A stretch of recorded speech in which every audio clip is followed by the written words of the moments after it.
man. Woo. What's going on, y'all? Hey, we back again. We back again. Oh my gosh. I am tired, y'all. You know what I mean? But I'm tired for a reason. You know what I'm saying? Um, just long week. Long week this week. I got business stuff I'm doing and I got stuff on YouTube I'm doing and I'm just doing. Get it? But I get it definitely. um You know what I'm saying? Let me get to the comments real quick. You know what I mean? Let's give them my love. You know what I'm saying? As always, the StreamYard link is pinned in all the chats. You know what I mean? Evolution, I know I gave you the StreamYard link as well. Um, you know what I'm Yes. saying? And yes, let me get to the comments real quick. Salute to Sunflower. She said, hello, I came back. Thank you for coming back. Appreciate you, appreciate you. Yes. You know what I mean? Salute to M3. M3, what's going on? Year Salute three, to also salute Smitty's King, Corner. You sweetie, know what I salute mean? King. M3 saying what's up to sunflowers. I think I'm struggling streaming a little bit. Yeah, So I'm back. that's such a Yeah, I'm soulful back. name, Sunflower. I like Smitty gave us a shout out. It's a like cool that. name. It is a cool name. It's like But hey, evolution. family, what's going on? It beats. What's going on? Let me introduce Evolution, man. Evolution, what's going on, sister? What's good? I am good. I'm back to be in the house, of realism. That's what we do is keep it real here, and it's good to be back with the fam. Yeah, I'm in a great mood. I'm ready to talk. Absolutely, absolutely. Also, salute to another part of the family, Embrace the Grace. What's going on? What's going on, Grace? Good to see you. Good to see you. You know what I'm saying?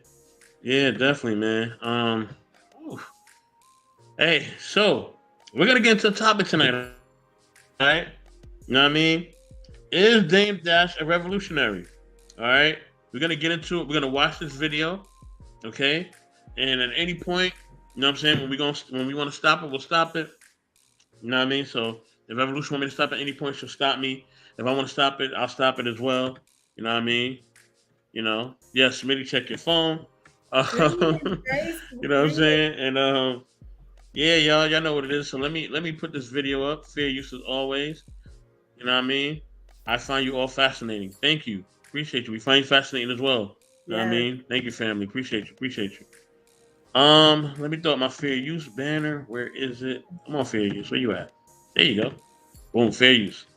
You know what I mean? Let me Right. load up the video. I already got the video prepped and all that. Alright. You know what I mean? Shout out to everybody on the Instagram side as well and the Twitch side.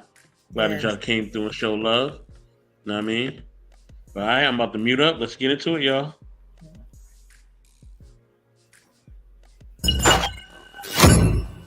Willie D Live. It's Willie D, y'all, back with another episode of information and instructions to help you navigate through this wild, crazy, beautiful world. In the studio, Damon Dash. An honor. Your name is sure. It's Damon and Dash. I want to keep it going like Dash. You did that, dog. Yeah, You did that. I appreciate that. You that dude, man. Thank you. You wake up feeling yourself sometimes.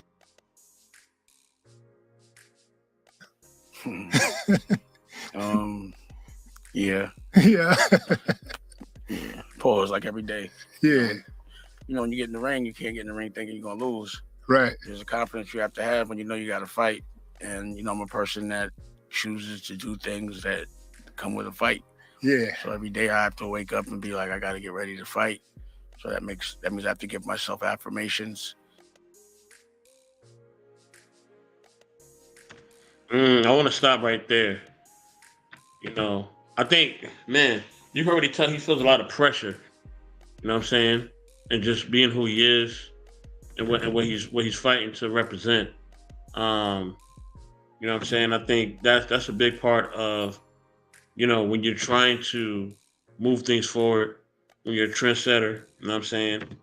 And, I don't want people to just think that this is a man thing, right? Because a lot of time, y'all always just think men are the only one that can be trendsetters, or they the only ones that could they can start a movement, or they're the only ones that can lead something. Like, No, there are women trendsetters too. Okay, so Yes, there are. I mean, like, let's not even about that. This is not a gender thing, all right?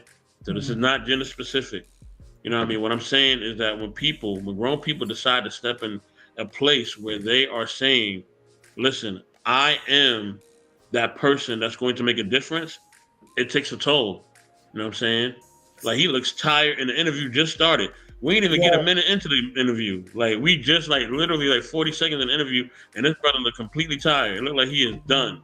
You know what I'm Yes. saying? So, but as we see, he gonna definitely get into it. You know what I'm saying? Evolution. Anything you wanted to add? When you talk about him being tired, I feel a little like he tugs at my heartstrings a little bit. But you got him play it, and I'll explain that later. Okay, okay. Let's get it. Let's get it. All right. And make sure I'm 100% confident. So yeah, I definitely give myself compliments all day. I saw the interview that you did with Shannon Sharp, and Shannon kept trying to back you up against a wall about entrepreneurship, ownership. Y'all were talking about owning football teams, NFL teams specifically. And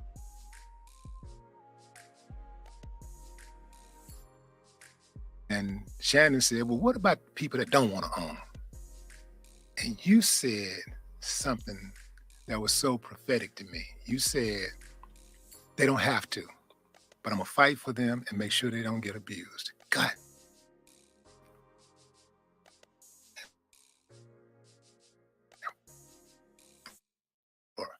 Dude.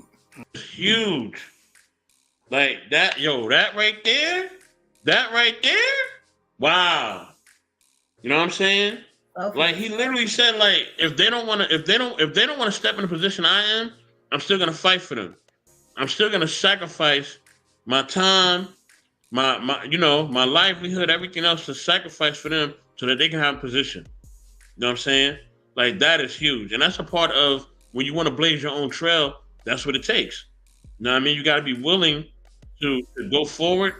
You know what I mean? Even if somebody is not willing to be on the same wavelength as you, right? Because it still may benefit them in their lane, right? Because they got to run their race. They maybe can't run your race, right?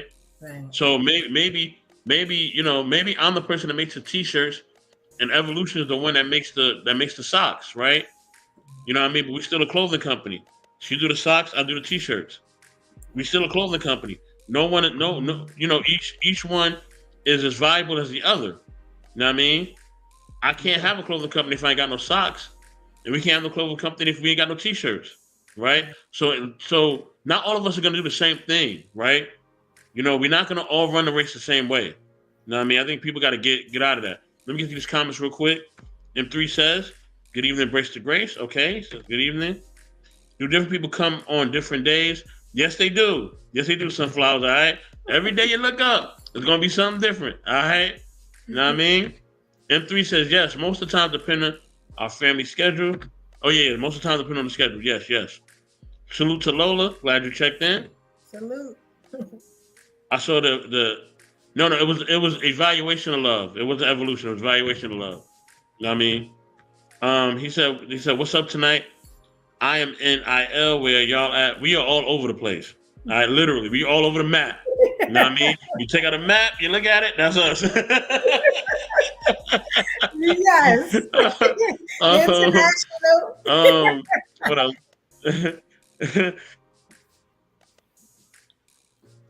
That was funny. That was a good one. That was a good one. I had to get that one.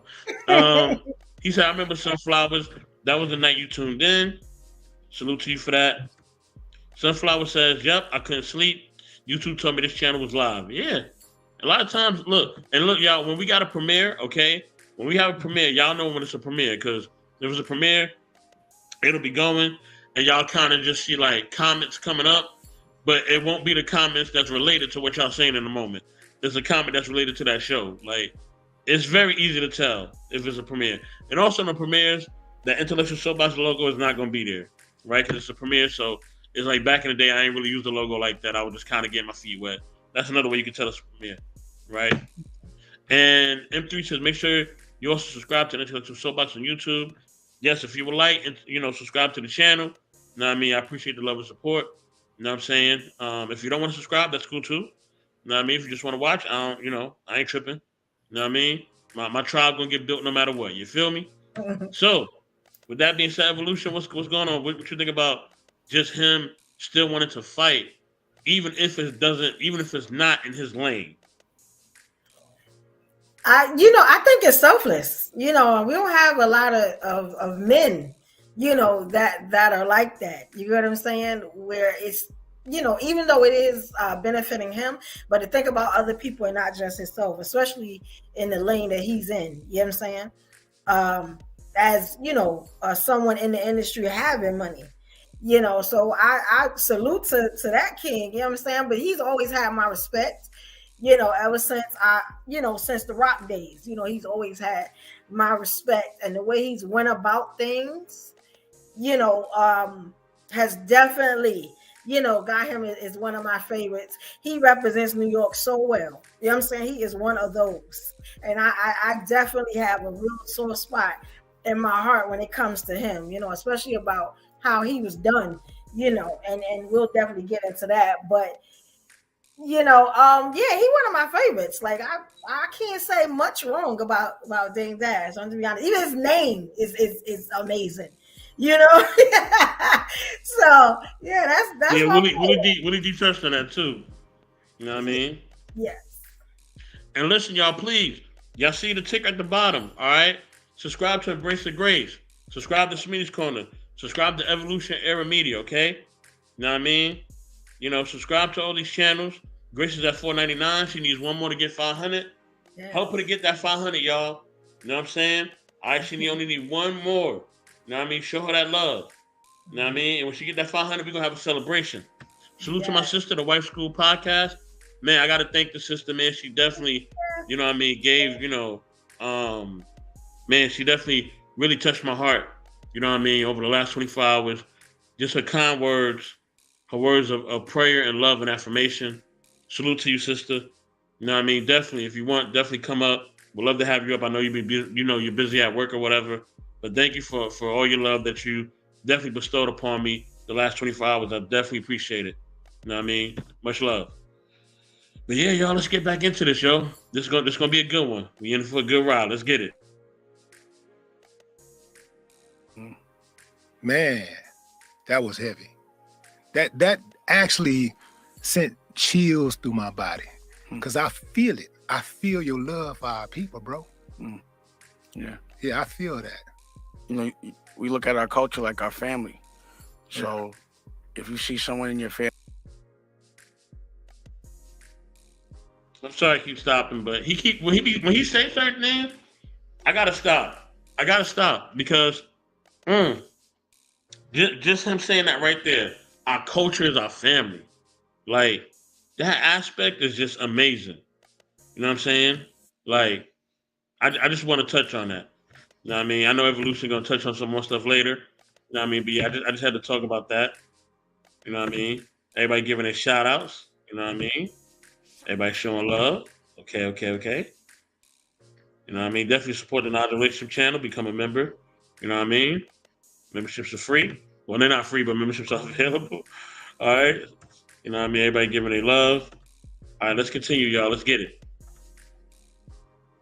family being abused, even especially if they're being abused by someone else in your family. It concerns you. And you feel that pain. Or if you see someone in your family getting bullied, you almost look at it like they're not respecting you. Right. So I kind of take it personal.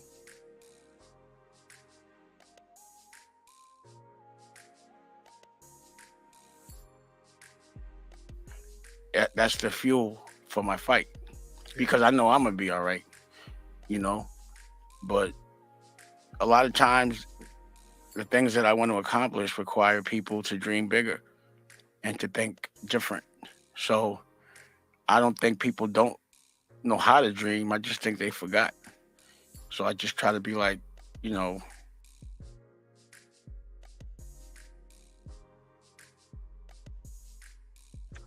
Dang, it's not that people don't know how to dream, they just forgot. Man, I got you in 3. Hold on 1 second. You know what I mean? So, you know what I mean? It's like they they have it in them, right? But it's just not coming out. You know what I mean? That's huge. You know what I'm saying? So, evolution. Have you ever had moments in your life where it was, you know what I mean? You had the will to dream, but you didn't know how to. Wow. I'm gonna be honest, as an entrepreneur, as a content creator, as a host, as a DJ, as all that stuff, this right here, what he's saying, what he's going through is kind of normal to me. Because if you're trying to do anything, you're trying to step out of a box, you're trying to be, what you call a revolutionary, you're trying to be, different, you're trying to blaze a trail. Oh, it's gonna be heartache. It's gonna be long nights, gonna be bag under the eyes, it's going to be sleep deprivation, it's gonna be hungry nights, it's gonna be stress and everything but death and destruction if you're lucky. You know what I'm saying? But when you get to the end of that road, you keep the faith, you get to the end of that road, oh, it's lit after that. You just got to get there. So I understand exactly what he's saying. I even understand the tired, as tired as he is. You know what I'm saying? I get it. You know what I'm saying? It relates to me in a way that I don't think nobody else could ever cover it. For most people, when they come up and they do these interviews, they're happy to jump it. The makeup is flawless and stuff like that. He looked like he going through it, but that means he about to hit up on something real big. That's Dame. So yeah, I respect it. If you understand, so hopefully I hit that right. No, you did, and I love how you talked about just all the different ways that you have invested in your community and just invested in your people. You know what I'm saying? Whether it's DJing, whether it's doing your thing in fashion, doing your thing on social media, all these things. You know what I'm saying? Take time, energy, and it's you giving a piece of yourself. You know what I mean? Not just for financial benefit, but for the benefit of others, to show people that our people could be something more than what we see. You know what I'm saying? And that's huge. You feel what I'm saying? So salute to you for that. You already know, much love. I got your back on that for real. And then, Grace hit a 500 thanks to M3. You know what I mean? Salute. Yes, great. So be here right now with y'all. We happy that you're here too. Grace, if you're not busy, definitely pull up. Link is in the chat. You can come through. Anybody can come through, man. We reviewing the video.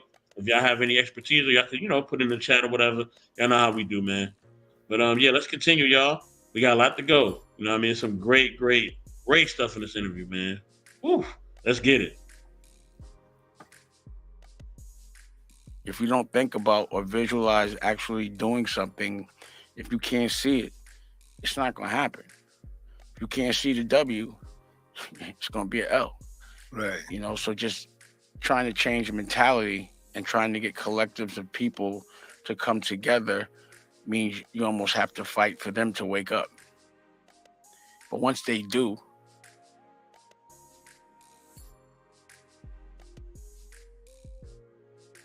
they're usually in the right trajectory, How frustrating is that for you to try to convey that type of spirit to our people, to many of our people? I know a lot of us do get it, but some of us, it seems to me that we're always waiting on a leader. We're waiting on somebody else to start it off when the leadership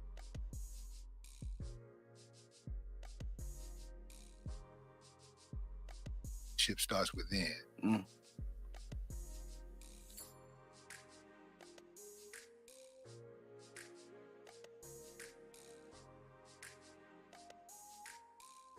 Most people have no clue that in 2023, the best way to make money on Amazon is not with. How frustrating is that to you? To like when, and especially when you tell people how you feel or what you're thinking, and they try to project their trepidation on you. Well, I have boundaries. My boundaries are, if you're not dreaming,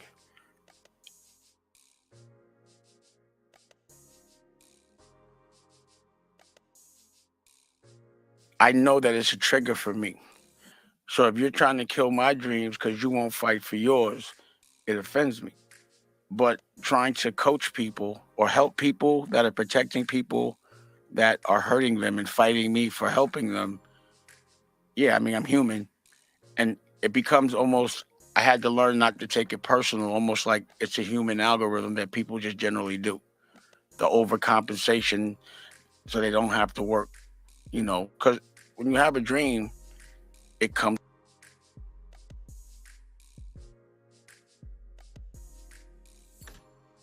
Gotta give out to a shout out to my brother Smitty. Smitty, what's going on, man? Also, salute. Good morning to the homie Stan Joseph. Stan, what's going on? What's going on? Smitty, anything you want to share so far?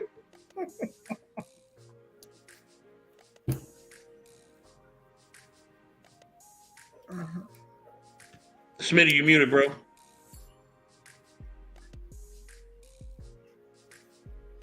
You still muted. Yeah. My bad. I wasn't saying nothing. Respect. Everything's Gucci. I'm glad everybody's all right. Go ahead, play the video.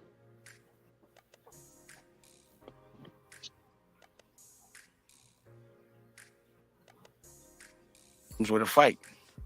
You know, every war comes with battles.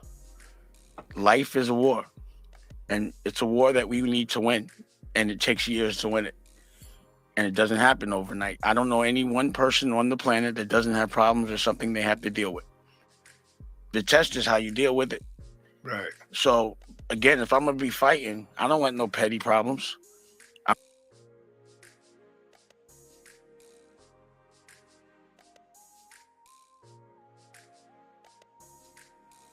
not a petty guy. I expect big problems, you know? So when they come, I'm not bothered because I know it comes with the game and it's always the darkest before the dawn. But, you know, I watch people react to things the same way time and time again and with the same result.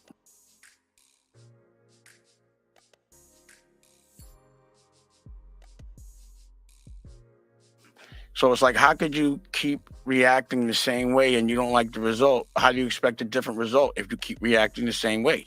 You have to do something different. So wherever you're at right now, unless you do something different, you're going to stay exactly where you are.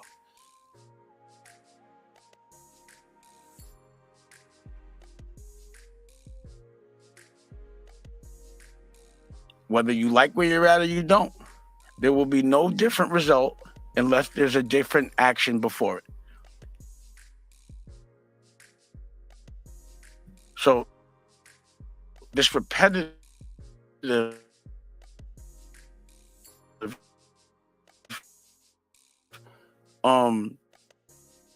excuse and entitlement not to work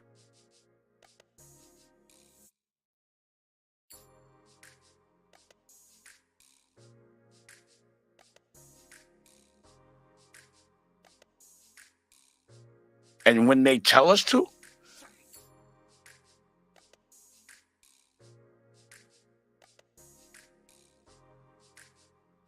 you know, even like July 4th is the funniest day to me, Independence Day, and I'm living Independence life. So there's only gonna be one day a year that I'm not independent, and I'm gonna be independent every other year. So you work for somebody every year. It's a special Independence Day. I like how you said that. You know what I mean? I like how you said, like, just basically, you know what I mean? Why, you know, we're allowing somebody to tell us, you know what I mean, when to be free, when to be independent. You know what I'm saying? M3 says the guy in the video, Dame Dash, who used to partner with Jay-Z, provide for the records. No, this is Willie D from the Ghetto Boys with Scarface, you know what I mean? You know what I mean? Yeah, they a legendary hip hop group, the Ghetto Boys. You know what I mean? R.I.P. to his name was, I think it was Bushwick Bill, yeah. R.I.P. my man Bushwick Bill. You know what I mean? Mm-hmm. But yeah, anything I want to add to that, y'all? This is the first time I've ever seen Willie D be so nice. He's just so nice today. I mean, you know, in this clip, I'm sorry, because he usually trying to, you know, he usually a little more aggressive. So it's nice to see him so nice. But I'm just wondering why he's so nice. I think it's a matter of respect. You know what I mean? Because Willie D's all about respect. So if you give respect, he's gonna give respect back. If you disrespect, he's gonna let it be known. Better put some respect on his name. You know what I mean? That's a Southern thing. You know what I mean? But yeah, Smith, you got anything for us, bro?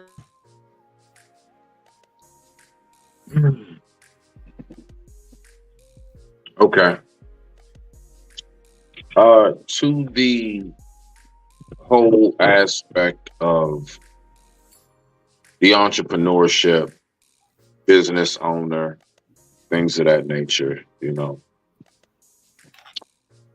Ah, all right.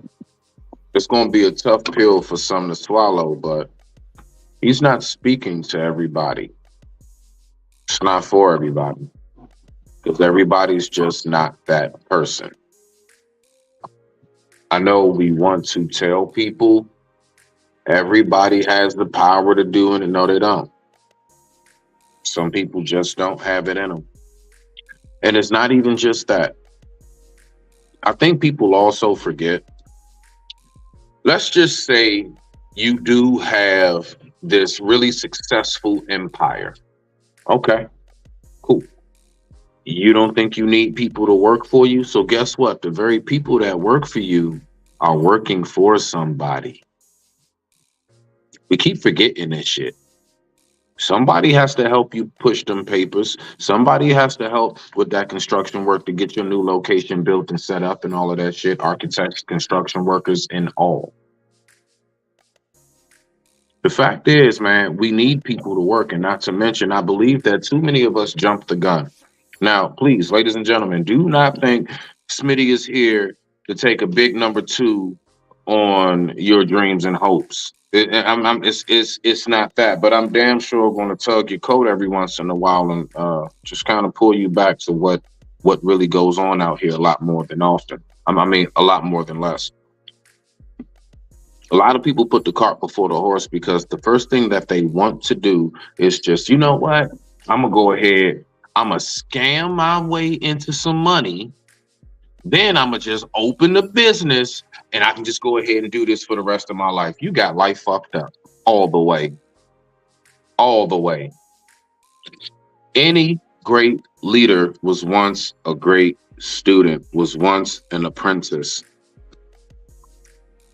Everybody wants to put the cart before the horse because everybody just wants to jump into being some grand, phenomenal entrepreneur business type leader.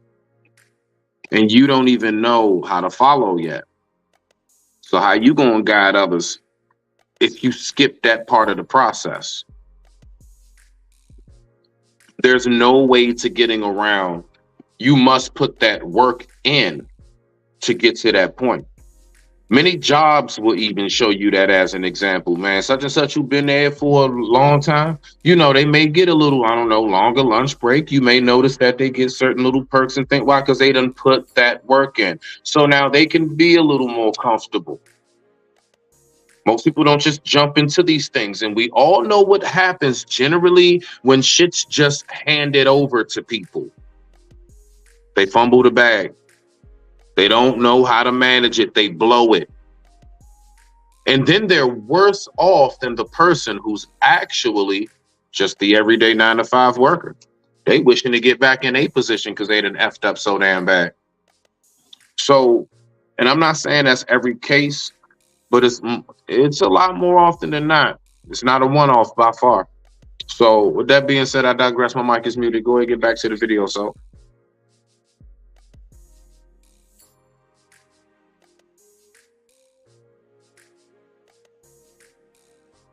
I mean, yeah, special ed, Independence Day, you know, but it ain't my Independence Day. It's almost like life, and there's certain things that I just observed that don't make sense. Like, if it's illegal to drive drunk, why is there a parking lot in a bar? That doesn't make sense. It's a trap. You know what I mean? But why is the world set up like this? It is obvious. It's like, just because someone does something and sets it up doesn't mean it's right if it don't make sense. Yeah, you hit a home run on that structural work ethic, because I used to do my podcast 6 days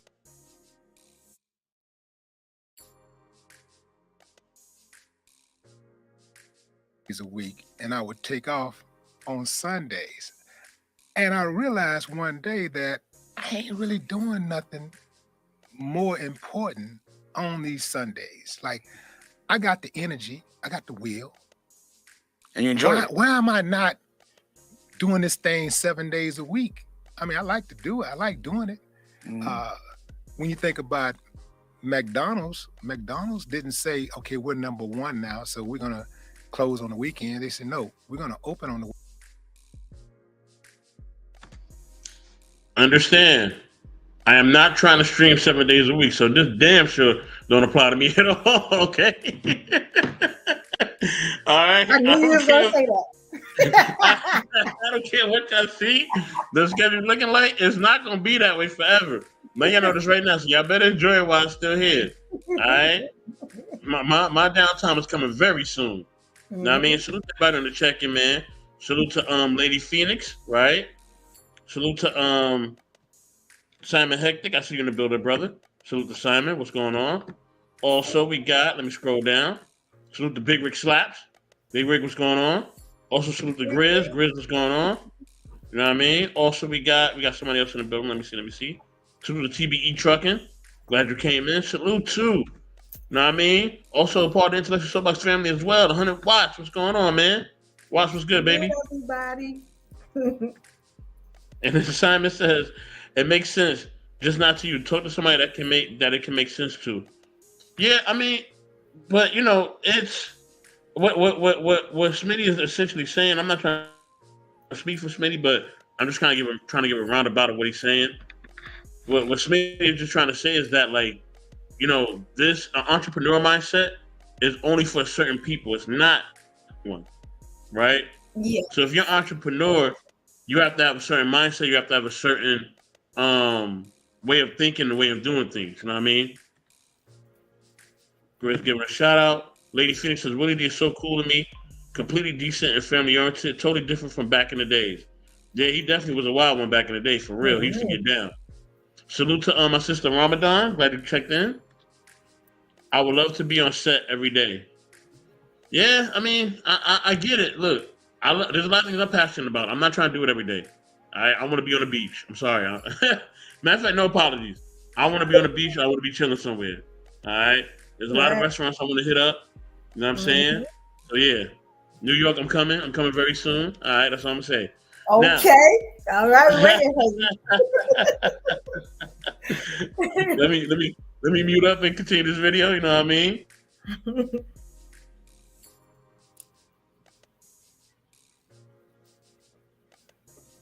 weekends. In fact, we're not going to close at 10 o'clock. We're going to close at midnight. And then they decided we're going to have some 24-hour McDonald's open.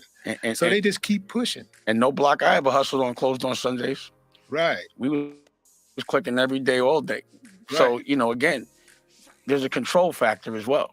So, you know, you're told when to collectively go on vacation. So you actually go on vacation with a bunch of people you was at work with. How is that a vacation? It's just being around a bunch of people in a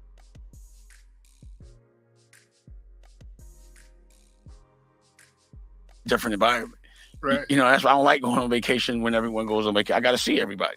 Right. It's more of a business thing for me. You know what I'm saying? So it's exactly that. If you love what you do and there's no rules that come with them, you're going to work when you feel. And if you like what you do, you'll do it all day long. If it's your dream, why would you not do it and do it till you're the best at it? So the trick is to figure out what you love to do and make that your profession. But we're trained to do things we don't like. It starts with school. You know, you're trained to sit behind a desk for 8 hours a day while the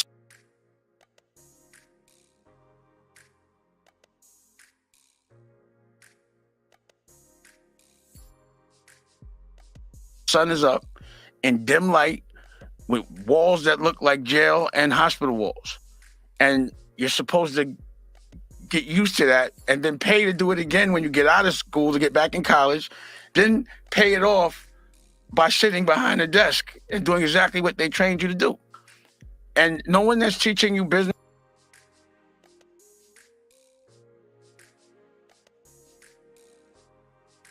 is a millionaire. No one that's teaching you about. I made over $10 million on Amazon. If I lost it all and had to rebuild in today's AI age, here's exactly what I about music has a hit record. it doesn't make sense. So I got kids in college that listen, and I say this: my son listens to his professor more than me about business. He goes to school for business. I'm like, your professor ever made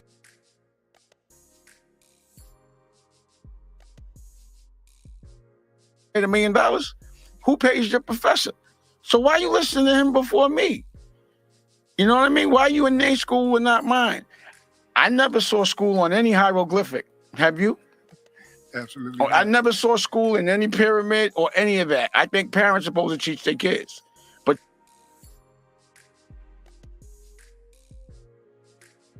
you're trained to give your child away to an adult you don't know, to teach your kid how to survive in life. And they're not surviving the way you. That's why when I was in school, I was like, yo, I'm 16 with a better car than you. Why would I listen to you? Even though I might have had it for the wrong reasons in that moment, there was nothing that person was doing or had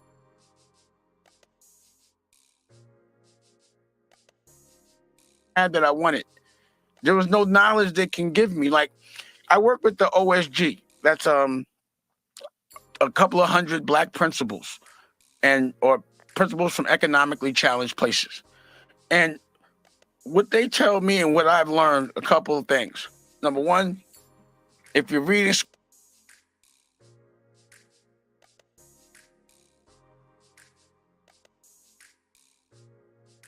scores are low, you go into jail. That's the metrics. That's the algorithm, Number two, if you give a kid love, but you don't teach them how to survive or how to read, you're hurting them. Number three, a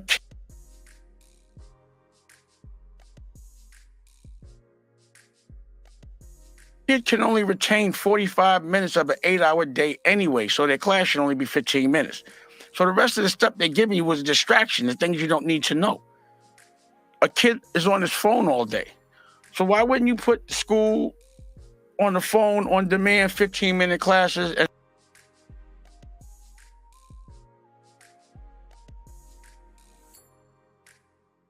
have it done by a person that inspires them? Because you might not want them inspired.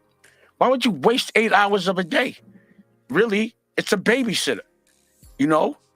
That's what school is used for most parents. But why do parents mostly have to take care or put their kids in school? Because they got to go to work. So it's all to divide. I go to the kids' school, the kids' prisons in Chicago, right? I go to this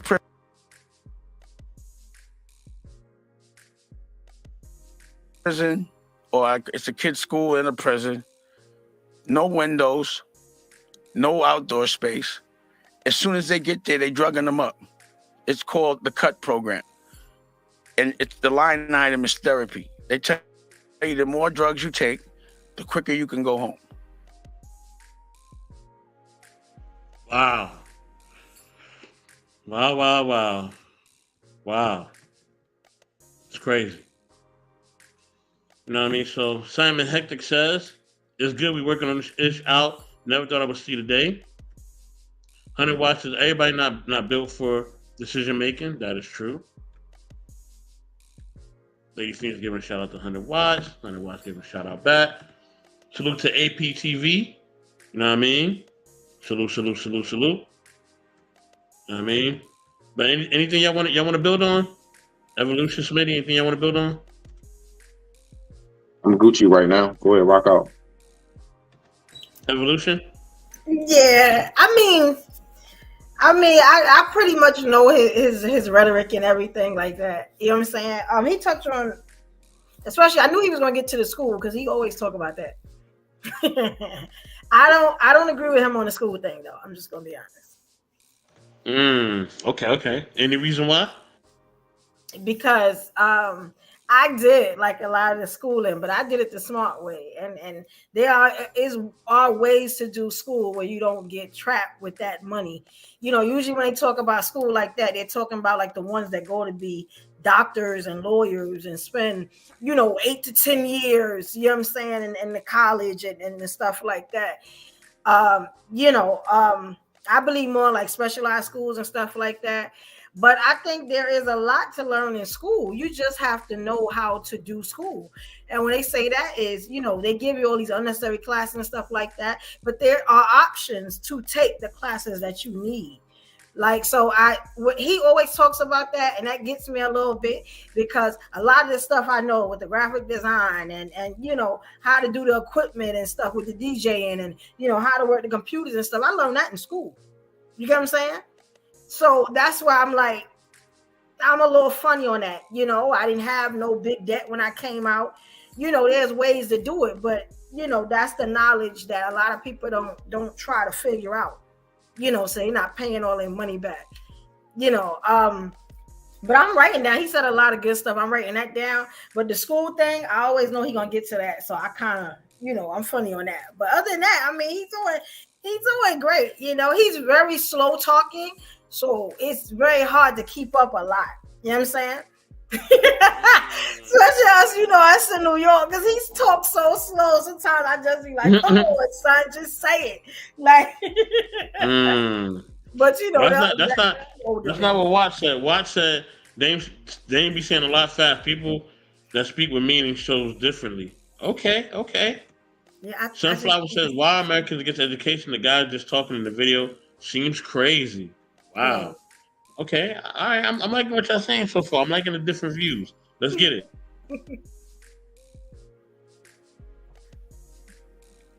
I'm going through the jail. I'm seeing all of this, and I'm asking the superintendent, because the principal's the one that put me on, and I'm like, what's their? They keep talking about de-escalation. I'm like, well, what's their reading scores? 4th grade. The recidivism rate will be 100% then. 4th grade, but you're going to put them back in the street addicted to a drug. The only time they can get it back is to get back into jail with no education after you just mentally abused them and kept them breathing recycled air. They don't get to go outside. No therapy. The only therapy they had was white women in there, walking around with jackets around their waist, all in a group. How can a white woman talk to a kid with a body without being scared of judging them? And how could a therapist not know that? So I'm like,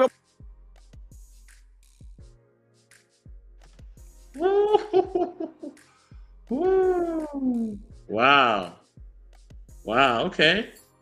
Other cultures talking to our kids about the decision that they're making. What y'all think about that? Go first, Brooke. I'm chewing. Oh, let me tell you something. And this goes back to the complaining issue. If there's no solution, stop complaining. You know what I'm saying? How long has this stuff been happening? It's just like, then obviously, and we know that they're not going to teach our kids, and what we supposed to do.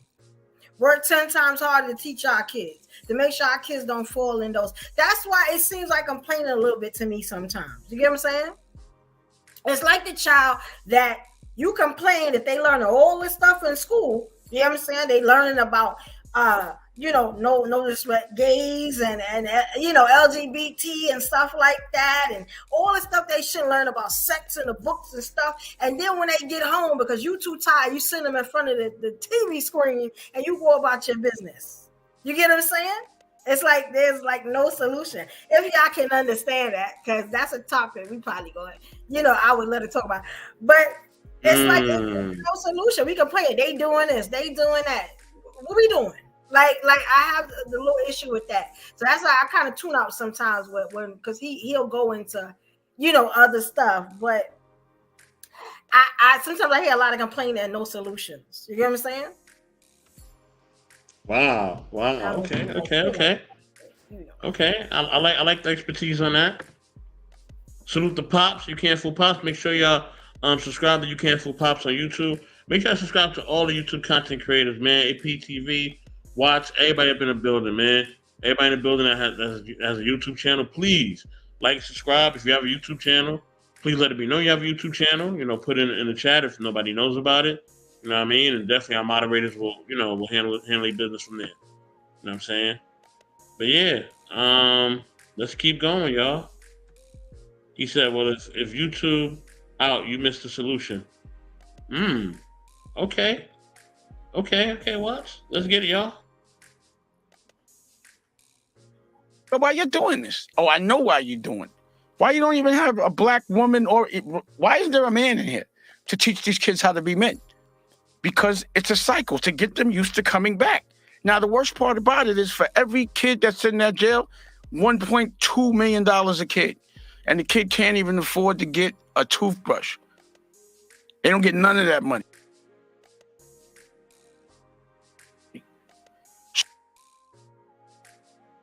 So it's a private sector jail. People are getting paid to destroy our children like a commodity so they become adults that go to an adult prison. And that's the cycle. And that's what has to change. And we can't wait for somebody to change it. We got to change it ourselves. Because why would they change it? It's working for them. We have become a commodity so that people could skim on us over a jail bed. The more we go to jail,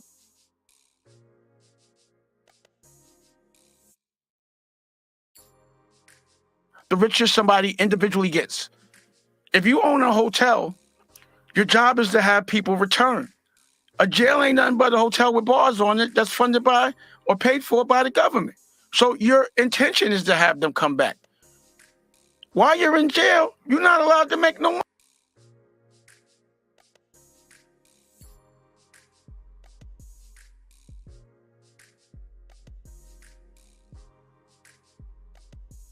money. How could you take somebody off the street for 10 years, they can't make no money, you don't educate them on how things are currently going and put them back on the street knowing without an education, you're going back. 80% of people that leave the jail, that don't have a place to go, they come back.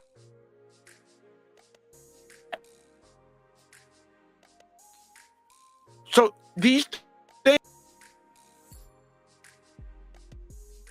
all know. We know how to fix them, but we don't. So that seems intentional. So I'm not going to let the person who's hired. What if you could make a couple extra $1,000 a month using one app on your phone?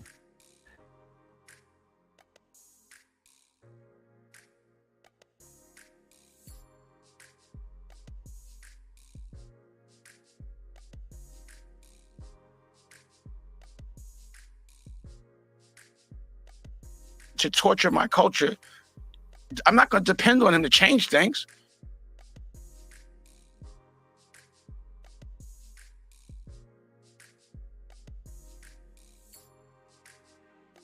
I'm going to torture him and I'm going to change things.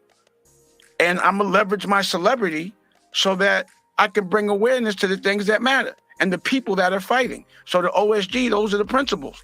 Those should be the celebrities. The principal that's in that jail every day,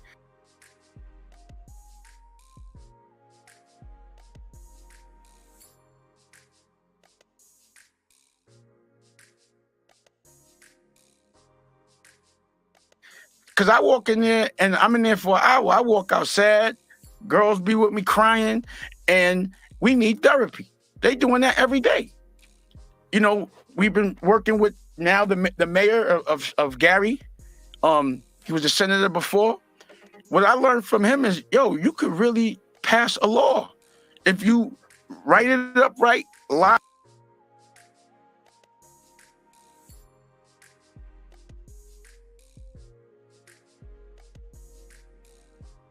Before it, you could make a change.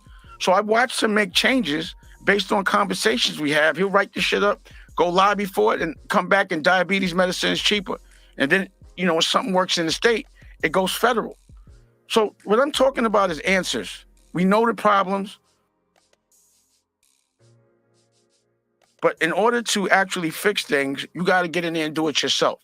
I like education. So what we do, my girl writes a book, Dusko Goes to Space. We personally go into the schools and teach the kids how to dream. I don't like the books the kids they got for my kid. We make our own. I don't like the TV that people watch, so I made my own, America New. Now, I'm going to talk about that. Because I'm assuming this is getting monetized on like YouTube and all that. Do you know how much you make from YouTube? What the split is?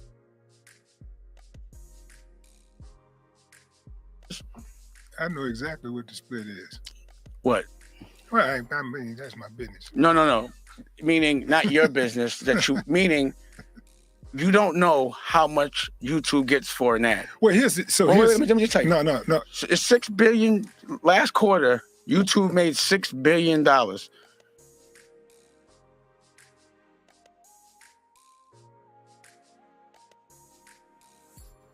Off of content creators, they only paid out $100 million. So that means if they're getting $6,000 worth of ads, they only giving you 100. Right. So they never give you an accounting on how much they get on the ad. So the reason why I never looked at YouTube, because I'm like, yo, I'm talking about being smart, but you jerking me. And plus, I don't trust Lior. Period. Anything he doing, I don't trust. I know what he did with music. Let me interject real quickly about it, because I definitely had to ask you about Lior. What in the hell did Lior do to you? Because I've heard you a few times talk about Lior. I don't know the man from a whole. It's not what he did to me, it's what he did to our culture and what I watched him do to other people. What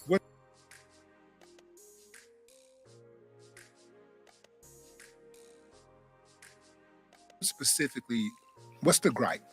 He's not from our culture, and he pushes people and monetizes the dysfunction of our culture, and he doesn't teach us how to actually make a certain kind of money and keep it in ownership. He teaches us to work for him. He robs us. I've watched him do it.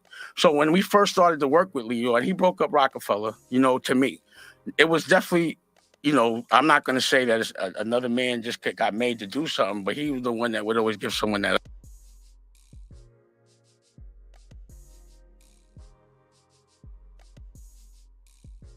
option. Was Russell there at the time? No, well, Russell, that's another thing. I didn't like the way he treated Russell. I thought he robbed Russell. They weren't equal? Well, what happened was after they sold the company that Russell brought, they hired Lior. So then Lior didn't own Def Jam, but he still ran it. He worked for Universal.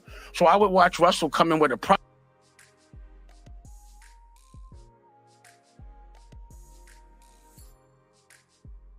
project, and it would be like Lior would have him waiting in the lobby and shit like that. Lior made Russell Simmons wait in not the like lobby? that, but meaning they wouldn't just give him a deal. They weren't fairly treated, and that's Russell's business, so I don't want to get into that. But I could just tell you, I'd be sitting in the club with Russell and Lior, and I'd be like, yo, why you mess with him, man? He just so disrespectful to you. Like, why you even, and I'd be in this, and he'd be like, chill, I don't deal with things that way. Well, I'm going to deal with it for you. Like I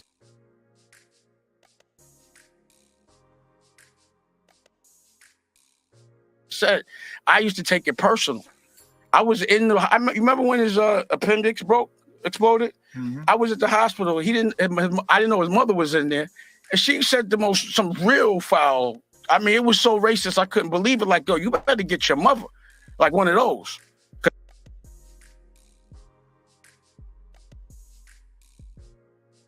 She didn't really understand I was in the room. So she said, I forgot. What'd she say? It was some nigga shit. Put it like that. It was something that I was like, she was like, yeah, she just old or whatever. I was like, yo, you wildin'. Like, I couldn't believe what she said. What you think she said? What you remember? It was something it was years ago. It felt like nigga. Whatever piece you remember. I saw you.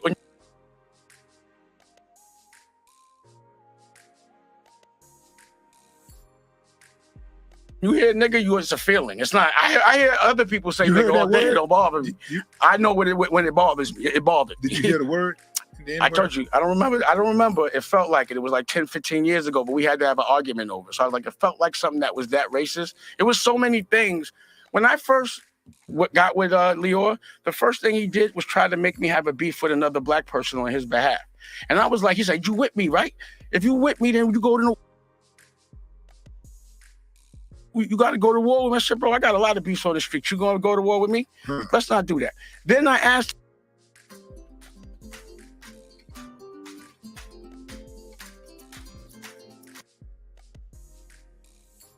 him, how much is rich? What's a wealthy guy? You know what he told me? 600,000 after taxes. I never liked the way he would have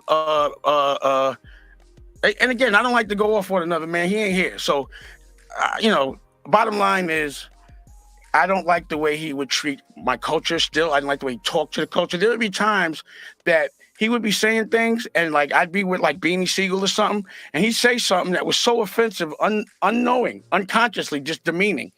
And Beanie would be ready to knock him out, and I'd have to be like, I'd have to bark on him so Beanie didn't do nothing to him. You understand? I'd be like, I got it.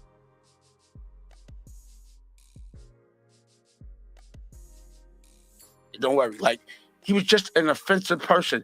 What he couldn't understand about me is that I could have white people working for me, because he thinks black people can only have black people working for him. So when I would walk in and have anybody white in my staff, he'd go to the side and go, "Are you okay? You let me know if they're treating you wrong." Blink twice. I swear to God, he did that shit. Yeah.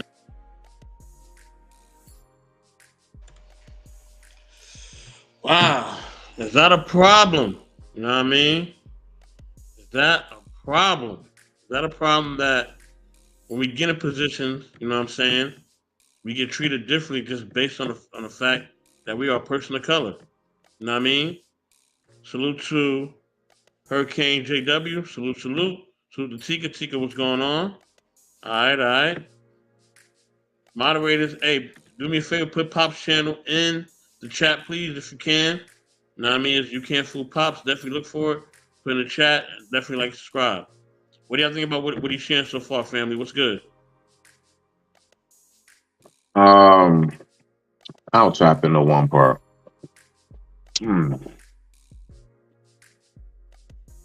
Okay. Let's go on the fact of like when he was talking about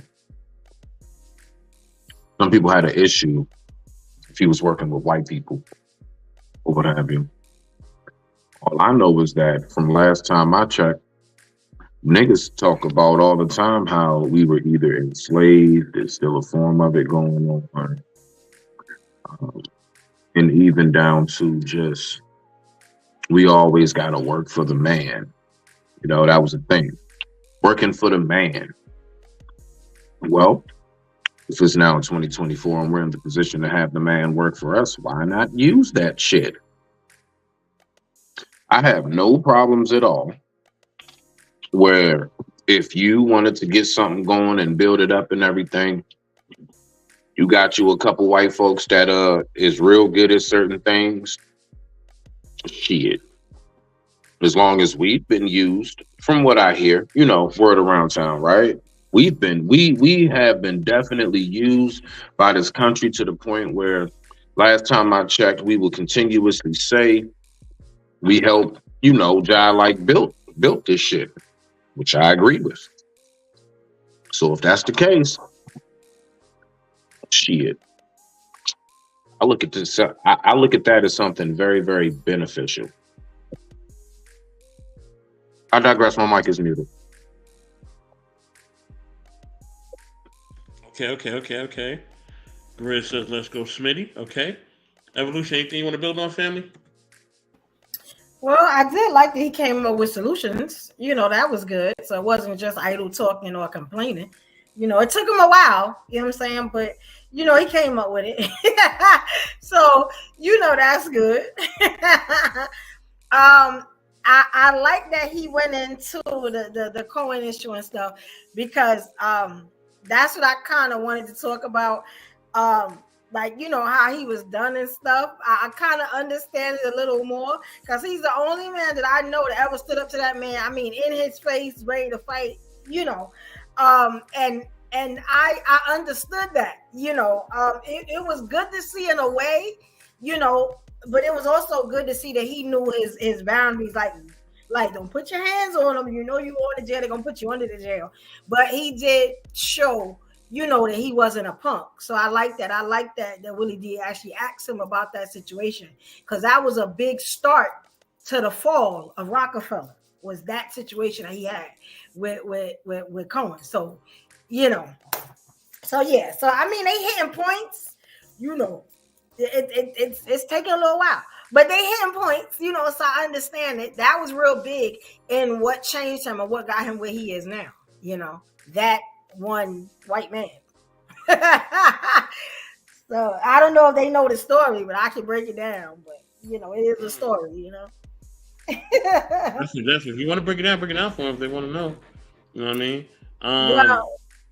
JW says, go ahead and give off Epstein vibes. Wow. Go ahead, Evolution. I'm sorry. Yeah, yeah. That altercation that he had with that gentleman led to Jay-Z doing a whole lot of what I call like real backstabbing. I'm gonna push the knife in and watch you bleed out type stuff. You get what I'm saying? And that's the one thing I don't respect about Jay-Z, how he did that. You get what I'm saying?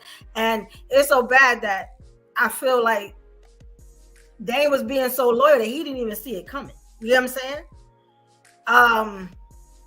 And I think it was orchestrated by that one gentleman that he's talking about now, this Cohen guy. You got what I'm saying? Which makes sense because, you know, when we get in these corporations and I feel like it's all us and we are working together and we are unified, what's the one thing that they do? Or what's the, and I don't want to say, hey, they, like I say, y'all, but the perpetrator will divide and conquer. And who does he use? He uses one of your own to do it. This is a classic case of what I'm talking about right now. You know, if you know the backstory. That is a fact. Yeah. That is a fact. That is a stone cold fact. He will use your own to get to you. Mm-hmm. Man, that's crazy, yo. Let's continue keep going, y'all. The blink twice, the napkin. He used to do it to every one of my assistants or anyone from that culture. No disrespect, but this is what he used to do. So I could go on and on and on and on and on. And also, I just think that every Batman needs a Joker, and he's that clown. So that's it. And I think everybody's scared of him, and I'm not, because of the color of his skin. And it's like he's the poster boy for why you're scared of him. You know what I mean? He's that guy to me. I just don't like how he exploits our culture. And then when he got on the radio, tried to say, who's Damon? And he actually got on the radio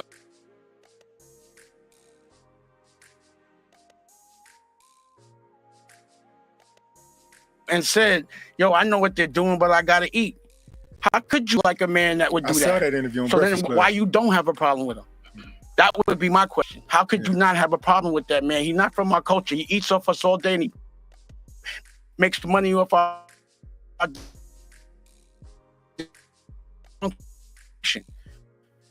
why? And then Man, you swinging for the fences on that one. You know what I mean? He said, well, how could you be cool with somebody that takes advantage of our culture? You know what I mean? Salute the twin, what's going on? You know what I'm saying? Anything y'all want to build on as far as that, or should we keep going?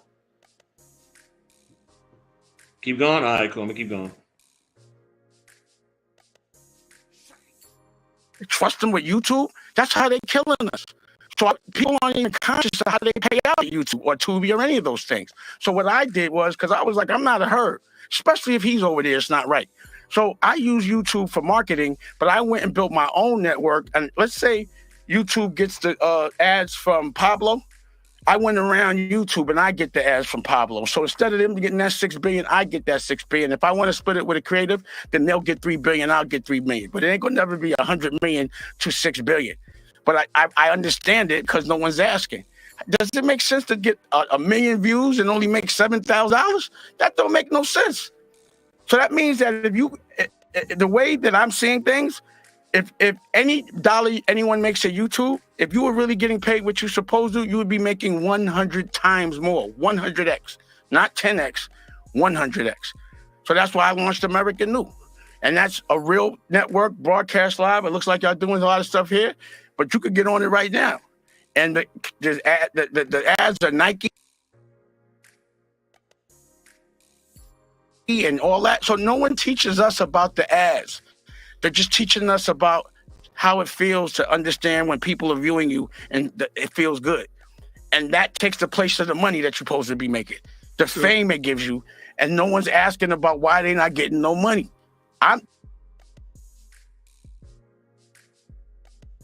Those are the questions I ask. This doesn't, the breakdown doesn't make sense. Then I got to do an investigation, but I'm never going to be that Johnny. Like, you're never going to be making me do all this work and you're getting the lion's share. It's not, it just doesn't make sense. It's the same exact thing that happened in the music business. If there was robbery in the music business, anytime there's a new business, there's robbery. So you have to look for it. You could never think that on the internet and all this new money and BPMs and all of that, that we not getting completely robbed. No one's even asking. No one challenges the bust down or the split. No one says, let me see how much money you made off that Nike ad. They just want to know how much they're getting. I don't know how much you getting, so I'm not going to do that. I got to know how much. And when I work with my creatives, there's a dashboard. We made this much off a Nike ad. You get 60%, I get 40. Let's go eat. But I'm not going to sit there now because my culture is creatives now. So now I'm going to go put him out of business in YouTube too. Because he can't make no more music because it's only, to me, his only business model was robbing niggas.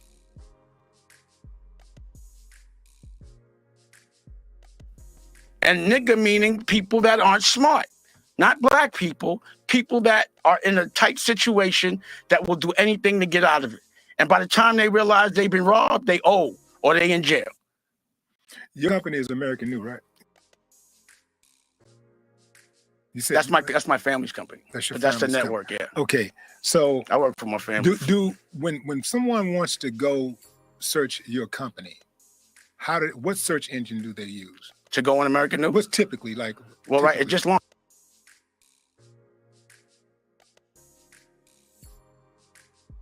So you could go on Fire Stick. It should be on Apple. It'll be on Roku. But to get to Roku. Most people have no clue that in 2023, the best way to make money on Amazon is not with physical. Roku, Apple, you mean going straight through their apps? Well, through their distribution. Through their distribution. Yeah. But if somebody wants to just look you up and say, let me look up American New. Typically, what search engine would they use? Maybe Google. Google. All right. And Google owns YouTube, right? Yeah. So Google, anytime Google, this sounds like you would be a direct competitor to YouTube, right? To everybody. To everybody, right? But so YouTube, a Tubi, but one of those. But if let me put myself over here. Mm-hmm. If I'm YouTube, if I'm Google, mm-hmm. and I own YouTube, and I see a competitor coming off from the side, I'm running, and I see this competitor coming up on the side.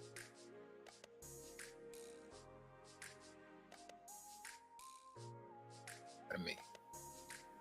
And I got the power to do that, trip you, and get away with it, I'm gonna do it. If I get an opportunity to hit you with a boat, yeah, but I'm gonna punch you in the back of your head. Do it. You know, if somebody hit you in the back of the head for that, I'm not gonna punch you back the head. But check this out. You know, poop, I'll be like, boom. And you know what I'm saying? And I respect that, but I want you to tell me, after I tell you this, I want you to tell me how you gonna bow me in the back of the head when I tell you this. No, I'm not. No, we're talking about. You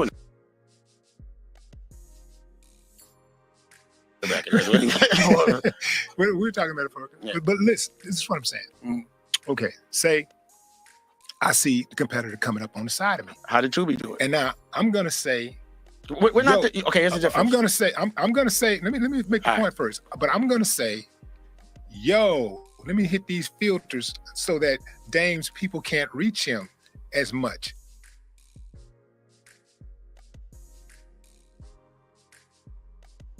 As they want to.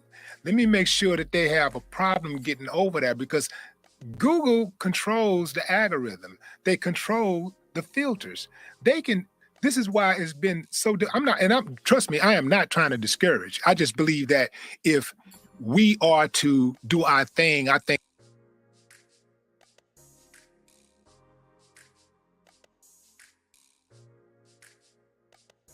that we need an entire new engine, because if we're going to go up against Google, if we're going to go up against YouTube, we need a different search engine than Google, and it needs to be black owned and controlled, because otherwise, if people have to go find us, just like almost every other.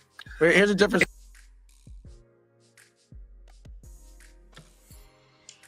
Salute to Lady Novea. What's going on? If Jay-Z did all that, how did he end you with Beyonce? I don't know what that means, sunflowers, but okay. Um, we never giving us greetings and all that. What y'all think about that? Do we need our own search engine? Do our people need our own Google?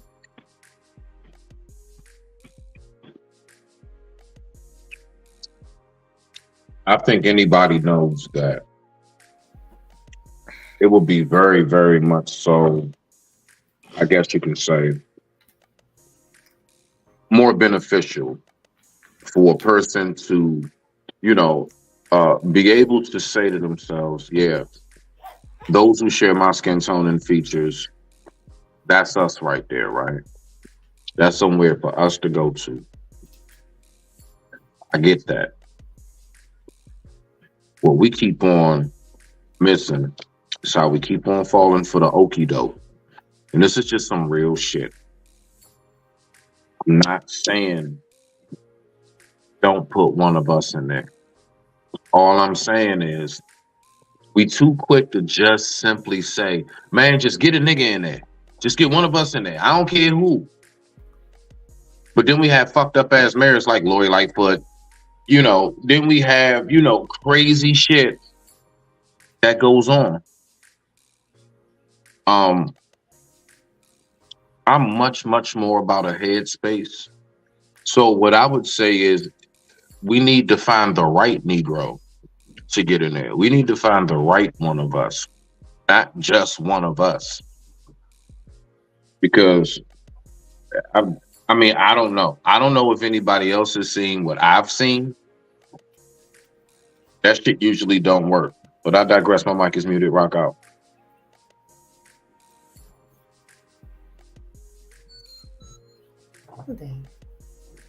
I'm sorry. I don't know. On this part, this is where they kind of lose me. Like they losing me. Like I'd have turned already. I'm just gonna be honest. Well, I was happy when he got to the solutions. Then the rest of it became a bore to me. They sound like rich people problems. You know what I'm saying? And us down here on planet Earth, you know what I'm saying? They ain't got that type of money. We way off from starting our own search engines or whatever. That's rich people problems. That's where they kind of lose me with stuff like that. But I know we in his world right now, but it don't relate to me. Like, you know what I'm saying? It don't relate to me. And that's when you see the black people start leaving the room because it's like, okay, we ain't on that yet. We just dealing with what we dealing with. We have to deal with you too because we ain't made our money yet. You know what I'm saying? He got money to buy ads and all that. We ain't made it there yet. So can you talk to the little people? You know what I'm saying? Like yeah. So I'm over here on the left because I don't know what they talking about over there on the right.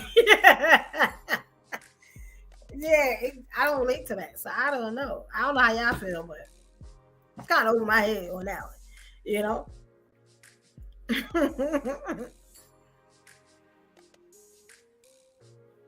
Yeah. Rock out, so rock out.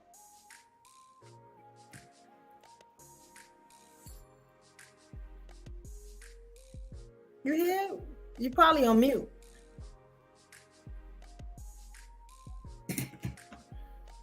But I mean, it's dangerous as far as a person, like I said. Good dude. Like I rock with him and everything, you know. Your dispute really is what now, Brooke? Like it's the like what they talking about now. Okay, when they first started talking, they were hitting because I'm an entrepreneur. You know what I'm saying? Right. I'm doing this stuff. I'm in the struggle right now, so I get it. But Willie kind of turned him, or he does this thing, and this is why I can only watch a little bit of his stuff because he goes off into this like imaginary world. You know what I'm saying? Where the millionaires and the billionaires are. You know what I'm saying? Like, could you imagine someone on let's say an entrepreneur level, or someone that ain't made that type of money yet, ain't had the artists and all that? Mm-hmm. Just try to think about, okay, yeah, well, I'm gonna try to get something bigger than Google or make something on my own, and it without the backing of a celebrity or because that's where we down here on Earth is at right now. You know what I'm saying? Like, okay, when I'm doing all this stuff I'm doing, the only thing that I found that has worked for me is, you know, the old ancient outwork everybody else. You know what I'm saying? Got you. And I Got just you. took a whole month and I chilled, which means when February come, I'm flooding everything. You get what I'm saying? But that's Mhm. how, you know, and I'll do that for a couple of months, then I'll chill again. You get what I'm saying? That's how I stay relevant. You get what I'm saying? They see me. But I as far as all of this, you know, we gotta buy. First of all, we not unified enough to do that. You know what I'm saying? That's one. Not the little people down here. You know what I'm saying?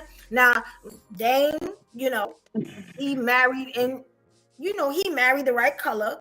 You know what I'm saying? He walked up into the right family. You know what I'm saying? So he has a lot of backing when it comes to that. He has a lot of support. But my boy got money, like, you know. But some of the stuff that they talking about, it's like, hey, you talk to us down here because you're supposed to be helping us, but you up there in the clouds, and Willie D ain't making it no better. You know what I'm saying? He up there too, trying to figure. You ain't even done that. You ain't even thought about buying no search engine. So why are you talking about that? It's not relevant to what you're doing. You still making money on YouTube, and then for the ones that's not making money on YouTube, you know what I'm saying? We definitely ain't in that. You know what I'm saying? We still trying to get there. So it's like, you know how they say you only pay attention to what's relevant to you or what can help you? Yeah, that's a part of that's the dynamic that falls into survival. Um, it's a natural attraction to gravitate to that which would be beneficial and or something more so to your liking. Um, but I would say you did hit on a point in my opinion when you said about the supporting supporting ourselves and everything. Yeah, I think about that too. I always say again because when you said that, I was thinking of cart before the horse again. Because we will go ahead and continuously say, let's just go ahead and start a business and do this. And I'm like, you mean with our people supporting it? Right. Our self-hating ass motherfuckers hating it. Come on now. Like, if you're really, really successful, you know how the saying goes and stuff. Like, if you show them this, they say that ain't nothing. You show them that, and they try to downplay that. And then if you really, really make it, then they say that you done turned your back on folks and it's fake, or it's you can't never. It's so. To that point, I would say, yeah, there's a huge, huge gap in the aspect of being the owner of a business and getting that support. There's a huge gap there. That right there, because without the support, I mean, you can try to start all you want. I promise you. I've seen it myself over and over and over and over again. And then you also have that aspect to land it. Sometimes you got a lot of those within our village, within our community, that don't want to. They just don't want to give you your flowers. They don't want to support because then that's them letting you know, hey man, I like what you're doing. And to some of us, that shit is cringing as fuck to come out of their mouth and actually say and or show. Some of us just like, I mean, it turns their stomach. Yes. To ever think, especially if they had a preconceived notion about you, especially if at first they thought that you was on some other shit and then you grow on them, man, you got some folks, I'm trying to tell you right now, they won't support, and everything else because they just don't want to let you know that they actually like you. Yeah. Salute I digress. My mic is muted. Yeah. That and it's funny because I was talking to Mr. Best earlier, right? And I said, okay, not to tell the whole thing, but it was just a thing of, I was like, you never know the influence you have on people until you disappear. And that's what it's been for me. You know what I'm saying? So I'm like, you know what? A lot of times I put it like this. If we wait on our own kind, like you saying, Smitty, it's gonna be a long road to the top. You know what I'm saying? I take the love from everybody. It's just, hey, you know what I'm saying? Like, I'm almost the ultimate entrepreneur. You know what I'm saying? I sell everything under the sun. You know what I'm saying? Legally. But the thing on it is like, I understand like the Black unity and all that and stuff like that. But until we get what we supposed to get, I'm taking that love from anywhere and everywhere. You could be black, white, red, orange. It don't matter. You know what I'm saying? Money is green. And as far as the content creator, like what Mr. Best is saying, or I give you one. I was writing down what Dane was saying. He was hitting some great points. Like, if you don't believe you can win, then you can't win. Basically, that's what he's saying. I respect stuff like that. That's stuff that helps entrepreneurs out. You know what I'm saying? If your circle is not right, you can't win. Like, these are, different things that I respect. When he talking like that, I'm all for him. Because one person you won't see talk like that on that type of level is Jay-Z. He'll talk on another type of level. You know what I'm saying? Like, almost like a secret code to talking. You know what I'm saying? But I respect the dude. As far as us, we got a lot of work. But, platforms like this and where it's all love and it's not really no backbiting, you know what I'm saying? Stuff like that. Like, I respect, platforms like this. What do you do for the entrepreneur? And I'm asking everybody in the chat if y'all can tell me what y'all think. To the entrepreneur or the content creator that's used to doing things on their own. What do you, Smitty, or what do you say about that? Like, what do you think their chances of making it are? The content creators and what, the YouTube space? Like just say content creating in general. Like they usually don't have a team. They're used to doing everything on their own. You think that they can succeed? Let me touch on the last argument I was making. Go ahead. Get to this question. I'm about to cook this for real. You gonna have to clip this one because I'm definitely about to cook. Oh, you now, want to cook? Yeah. This past Monday, the great Dr. Martin Luther King Jr., his day was celebrated. And, Dr. King went through so many different things that are documented and non-documented, right? But a lot of people always wonder, well, if he was able to fight for civil rights and he got that passed, and he was able to fight for these different rights and got that passed, why did Dr. King wind up getting assassinated? Like, why did that happen? Like, where did that come from? So they ain't assassinated him with the civil rights. They ain't assassinated him with everything else, but they assassinated him for what? Why did this man get deleted? Right? That's always a big question that we have, right? For decades. Why did the great Dr. King lose his life? Right? I'm going to tell you why. I'm going to tell you the theory that I have, right? Anybody can argue their point, and it's fine. I want to hear all points and aspects. People can come up here and debate me. I'm all good with it. You know what I'm saying? Now, the reason why, in my theory, that he got assassinated was for two reasons. One, he started speaking out on the Vietnam War. That was a no-no. His own parents, his own father told him to leave the war alone because he felt like it would be life-threatening. You know what I mean? So that's what he felt. That's what his father initially felt for him. He said, I fear for your life if you speak on this war. That was one. Two, he started trying to fight for equal working rights and equal pay for us. He was trying to get money and make sure that we would pay basically reparations for a lot of different things that we were going through. He said in the speech that he was coming to get our check. Now, that's the one thing that they don't want us to have is financial equality and pure financial stability. That's one thing that the system, the oppressor, the colonizer does not want us to have.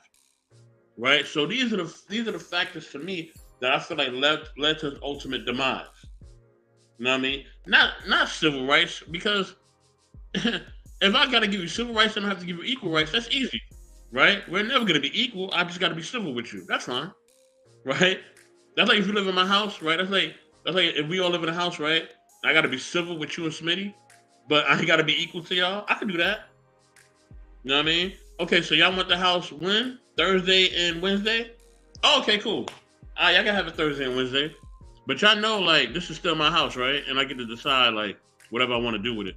But yeah, Thursday and Wednesday, y'all can chill for a little bit. You know what I mean? Until I come home. Right? That's what civil rights is. Civil rights is they give you a little something. They're not going to give you the whole pot. They just give you a piece of it. You know what I mean? They're not going to fill you up.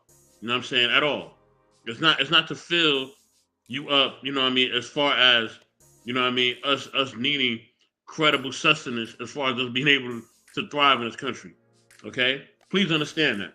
Now, with that being said, I don't think there's anything wrong with him saying that we need a Google search engine for ourselves, because that's how other coaches make money. You know what I'm saying? Especially certain communities, because when you're able to basically dictate what the algorithm is, they're able to dictate where the money is going and what eyes are watching what, right? That's why TikTok in other countries don't display the same stuff that they display in America. It's a common known fact, right? So if you go to TikTok in a different country, in a different region of the world, you can't find the same content. They ban it. All that silly and goofy stuff they be doing on TikTok is banned in other countries. If you don't believe me, do your research, okay? You can look it up. Now, I mean, it's free, all right? That's free game. You know what I'm saying? So this is what I'm saying. We have to strive to do more.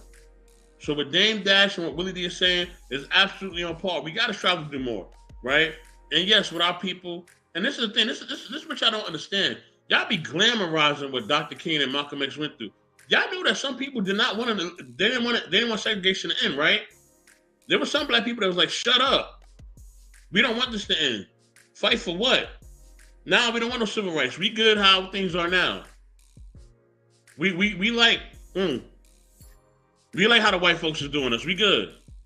You know what I'm saying? But we glamorize these things because we don't have the full history and context, and because of the way media makes it, right? Media makes it seem, you know what I'm saying, that we all galvanized together and we all wanted to fight for civil rights and equal rights. And we all know we wasn't. No, he wasn't. It was some Negroes that was like, yo, go sit down, man. Shut up. You're making it bad for the rest of us. I want that little job in a segregated town. I want to eat in the back of Master's house. I'm good with that. I'm just glad they had that. Right? At least it ain't slavery. Know what I mean? So this is what we have to realize, man. Know what I mean? And a lot of it's just us doing our research. We got to realize these things. It's not uncommonly known, but a lot of times, like I said, we get into the glamorization of what Dr. King went through and what Malcolm X went through, and we just think that it was all good, it was all love, all black people held hands, and we all marched over the bridge. Like, no, we did not. No, we did not. My grandparents told me that. I was like, yeah, some of us ain't want him to say nothing. We just wanted him to shut up. He was good. I'm like, damn, okay. You know what I mean? But that was real. That's how they really felt. You know what I mean? So you have to push forward. You know what I mean? We always got to push forward. We cannot be slacking. We cannot be saying we don't need something. We need everything. All right? When other coaches come over here on the boats or the ships or whatever they come in on a plane, they trying to get everything. They trying to get every food stamp. They trying to get all benefits. They trying to get everything. You know what I mean? They're trying to invent whatever they can invent to make sure that people move forward. They don't care what it takes or who it takes to get to it. And they don't care if you got to lose your life for them to get it. Please understand that. Or lose your community. Gentrification is a prime example of that. You know what I mean? So if they gotta move me, Evolution, and Smitty, and Ruthless Truth all out the hood, so that the Asian, Korean, or Middle Eastern, or whatever man can have it, they will do it in a heartbeat. Trust and believe they will. It's They're happening doing it right now. You know what I mean? So yeah, we need our own search engine. We need our own everything. And yes, it will not be easy. And some of these Negroes ain't gonna want to come. It's fine. You know what I mean? They'll either get it or get lost. You know what I mean? But she said, "What do you have in your mouth, Smitty?" Hey man, I don't know what he's doing. You know what I mean? Send him a message. I don't know. But we got my man Ruthless Truth in the building. You know what I mean? Ruthless Truth, I'm gonna let you shoot because I know Smitty has a question. So before I keep moving on, I'm gonna go to Ruthless Truth, and then we gonna go to Smitty questions. Go ahead, Ruthless. Y'all hear us up here talk about Martin Luther King? Anything you want to talk about pertaining to Dame Dash, Martin Luther King, shit, bro, you not can anything. tell Ruthless fresh on the panel. You can talk about anything. Yeah, Lord but knows my where bad. the hell we gonna be in 10 minutes from now. Did you watch Set the video GPS before you let that nigga drive, please. pertaining to the video that we watched and some of the stuff that we talked about? Like, please. I thought I heard y'all talk about Martin Luther King and that fucked up dream, right?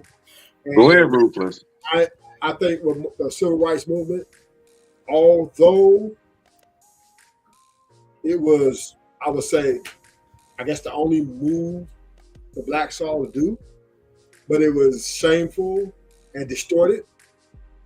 We running back to our oppressor, begging them, our oppressor to get acclimated back into the place where we're not wanted, which if we really thought about that, right, really carefully put all it through, it would be not the best thing for blacks, right? Because we talk about a people who didn't treat us right in slavery. They really didn't have a like, they kind of showed their hatred. And for us to come back and try to negotiate a fair deal was insane. But moving forward today, right? So what's done is done. The past is the past. And this is why I was just talking on the last panel that black people at this point, even though it was a very foolish thing to try to come back, but we exceeded all expectations for a country that's built against us.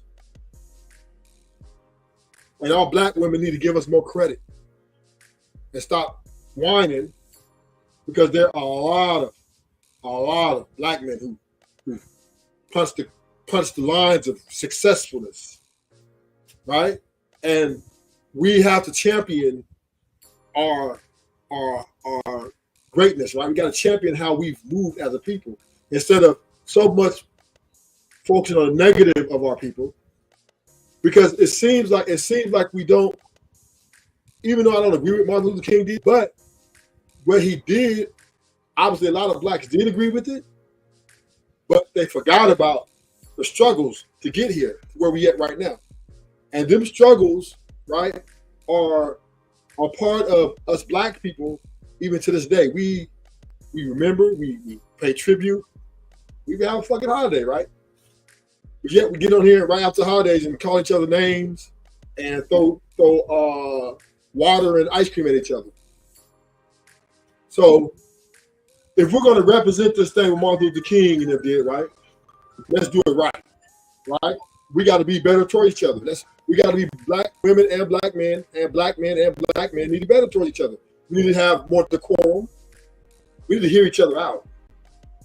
We need to be more intellectualized and getting our thoughts off. Because just because you can't win an argument don't mean we have to jump on somebody's economic situation to prove that they're not worthy. Or just because, a man points out the behavior of the woman that they might not truly like, she doesn't have to point to his economic situation to say, you ain't shit, right? So until we get our house in order, since from the time like now, until the next 20 years, unless we get our shit in order, I don't even want to hear shit about Martin Luther King, because motherfuckers ain't representing that shit right. I digress.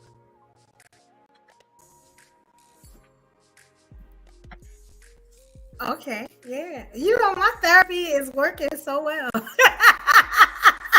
I'm over here crying myself. Y'all understand what it took to get there. Did y'all see my face? It wasn't no expression or nothing. I was working hard.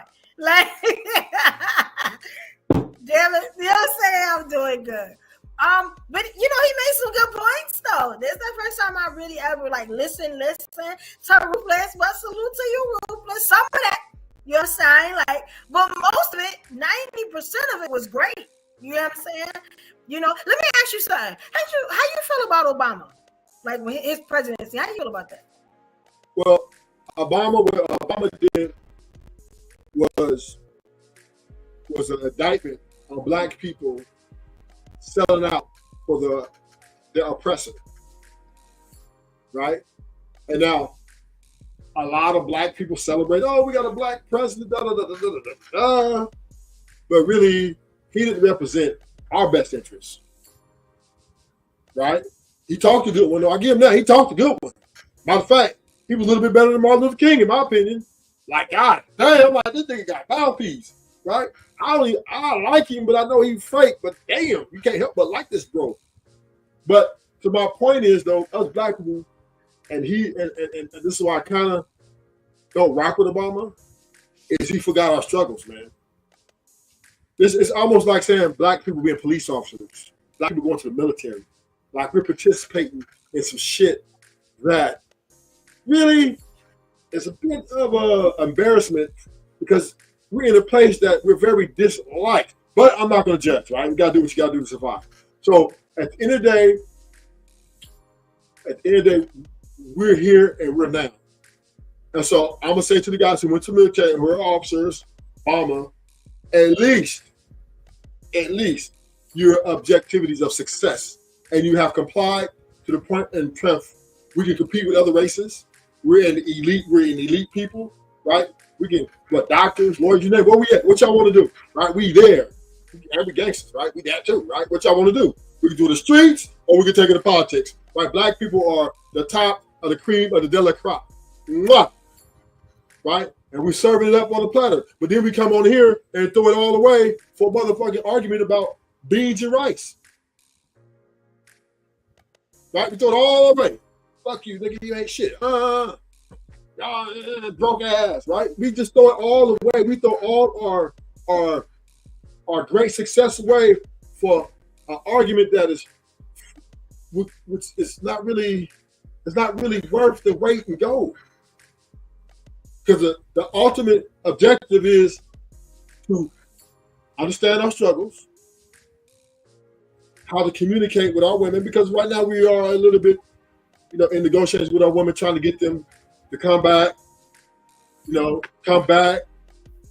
to their femininity, right? And that's like a little push and pull type thing. But it's not the end of the world, right? We still love you. We love the black women, right? Black men marry more black women than any man, and black women are least likely to date outside their race, right? So that being said, we stuck with each other. And I digress. All right. Okay. I had one more, but I We're gonna pause for now, okay. Yeah, I had one more, but I know Smitty got something to say. I just want to say shout out to Miss Langdon. If you thought that it wasn't time for me to go back, I did all this without the happy pill. I didn't show no type of expression or nothing, and I ate it. You know what I'm saying? I am healed. That's all I'm saying. Evolution, no. Stop. Go ahead, Smitty. Go ahead. What was her question again? He was asking something. No, you had a question. No, I didn't. Brooke asked you. She was getting to me about something. I'm still picking my teeth from that beef rib you just served us all up. And then Rufus came in the building. What are you talking about, sir? No, it was something that you was about to say, but I kind of stepped in. It was something. I was about to say to what she was about to ask. What she asked me and you. What was that you just responded to? Well, the next thing I was going to ask him was about how did he feel about Trump. That's what I was going to ask, because that would sum up the whole argument. You know what I'm saying? About Trump? Yeah, how you feel about Trump? I mean, he's the devil. What's up? Okay. Yeah, he don't represent me. He represents a lot of people. Wallets, though. Hold on, Ruthless. Wait a minute now. I thought I was the devil. You can't be doing that, Ruthless. You better pick one now. Is it me or Trump? Who is it now? Both of y'all. Fuck that nigga. Both of us can't be it. Yes, y'all can. He's the white devil. You the white devil. Oh man. Well, you know, I wasn't expecting that. I wasn't expecting him to say that because usually when people don't like Obama, they like Trump. So that's what I was asking. And usually when they don't like Martin Luther King, they don't like Obama. So I was just going down the step ladder of, you know what I'm saying? So that was all. So I was surprised you said that about Trump. I'm gonna say this, right? Evolution, era, media, whatever that name is you got up there. You don't like it? I think it's beautiful. You don't no. I just it's long.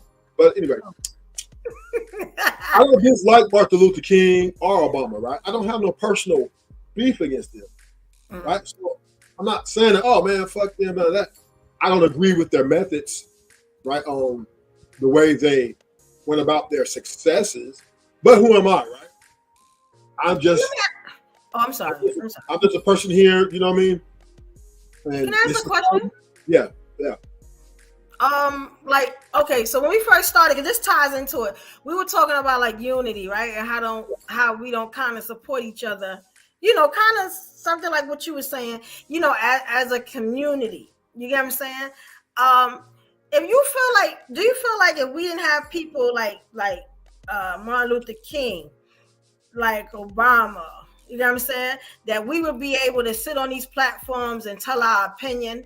You know what I'm saying? That we would have got this far as a people, or would we still be like sitting in the back of the bus and, you know what I'm saying, being segregated while we eat, not being able to drink out the fountain?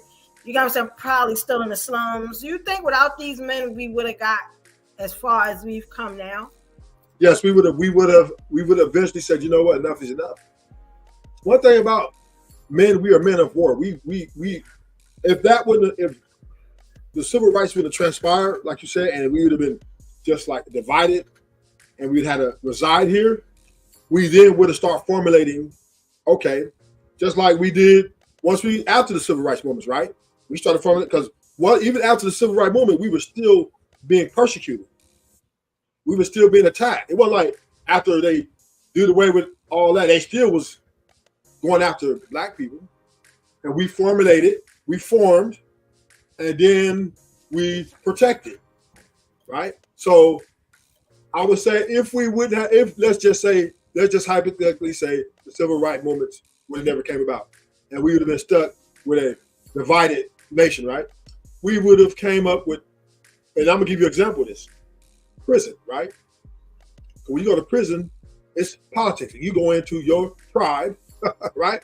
And then they're gonna lay down the rules to you. This is how we roll over here. This is how we do business. This race over here, don't go over there and don't, you know what I mean? If they have a problem with this race, come holler at our leaders. Our leaders go holler at their leaders, right? And then we hash this out. So reason why I said prison as a perfect example, because in prison, we're no longer disenfranchised. We are now forced in a situation to be a part of each other in a structural way, or else we'll get wiped out by the other races. So we learn, even though we still got a little Islam, but we are communicating. We have leaders. We have positive views. Say, hey man, this dude did this. We come down on him. This player, because remember, the inmates run that asylum. The ward and the CO, they may govern it, but the inmates run the asylum. And they come when it's shit thick, when violence and when they come and talk to the inmates and say, hey, what is it we do? Can we get this done? To stop this. They're not making us do it. So we have the quorum. We know how to talk these things out. We know the hash. This is what we want. This is our demand. So we do have structure. Black people are able to assimilate. So if civil rights never came, we'd assimilate it. Let me say this real quick. Let me say this briefly. I'm trying to figure out why do we keep like fooling ourselves into thinking that we can bypass certain things. Has anybody ever thought that, yes, okay, let's say we have this nigga utopia. Okay, cool. It's just all of us. I'm gonna be real with you. Every city has its hood and then it has its upscaled areas.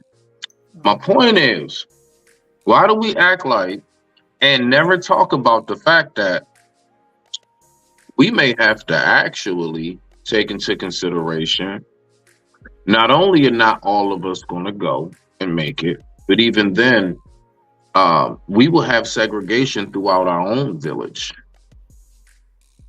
We have it now. That's yeah. All the way down to goddamn light skin, dark skin, you name it. Who got the bag, who don't?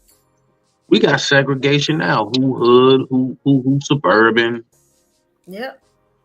Yeah. Very true. So the thing is that we keep talking about we want that segregation from white people. Right. Once we accomplish that, what beast do you think we're going to need to feed then? Simple. Cannibalize your own. I digress. My mic is muted. Rock out. But every race of culture has that. You know what I mean? They have the underworld, or the people that represent the underworld, right? Or the criminal side, right? Remember when The Sopranos was on, right? And an Italian community got together and they said, this does not represent our community. We do not like the show. And this is an Emmy Award winning show. Ratings are off the charts. They won an awards for the show. Number one rated show in the whole U.S. was The Sopranos at the time. There was no show bigger. You know what Did I'm they saying? take it off? No, they didn't take it off. They didn't take it off. Okay. No, 'Cause I was about to say- they're making money hand over foot. You think they taking that off? Think HBO Hold on. taking Who it get off? naked? Who get naked? Who get naked? Oh, because my thing on that is so that we can't televise their bad what they don't like, but ours can be all over. Yeah, so they took it off. Then I feel listen, like the show did not get canceled though because HBO was making money hand over foot, right? It was the number one show. You know what I mean? Mm-hmm. You know what I'm saying? Across the whole land. You know what I'm saying? So but the community still spoke out. Hey, look, we don't like. This is not a good representation of Italians. This is not who we are. That's garbage. We don't represent that, right? So of course we're always gonna have people that kind of don't represent the morale or the decent people in our society, right? You're gonna always have that. Every culture has that. From the Asians to the Middle East, everybody got that. You know, everybody got an underworld or underbelly of people that be, or the ratchets as we like to call them, right? Every culture has that. You know what I'm saying? But the difference is that those cultures have a standard, right? Yeah. And when you don't follow that standard, you get outcasted, and you understand that you're not a part of you're not part of what they're trying to do to move things forward.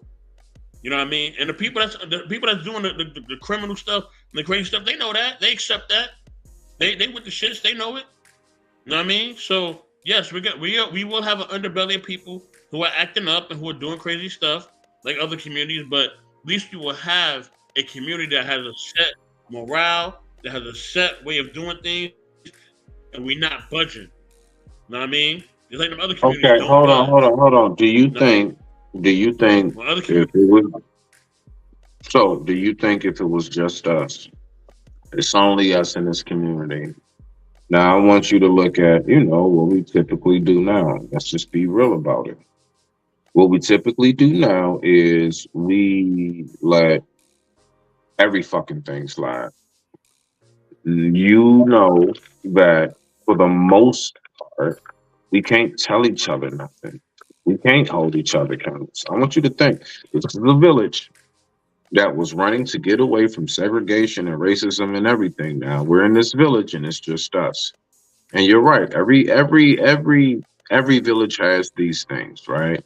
The low morale, the degeneracy, and all of that. Cool, I got you. What I'm saying is that we are running from something that all we're doing is taking right along with us. Anyway, at the end of it all, we're going to still be with those aspects.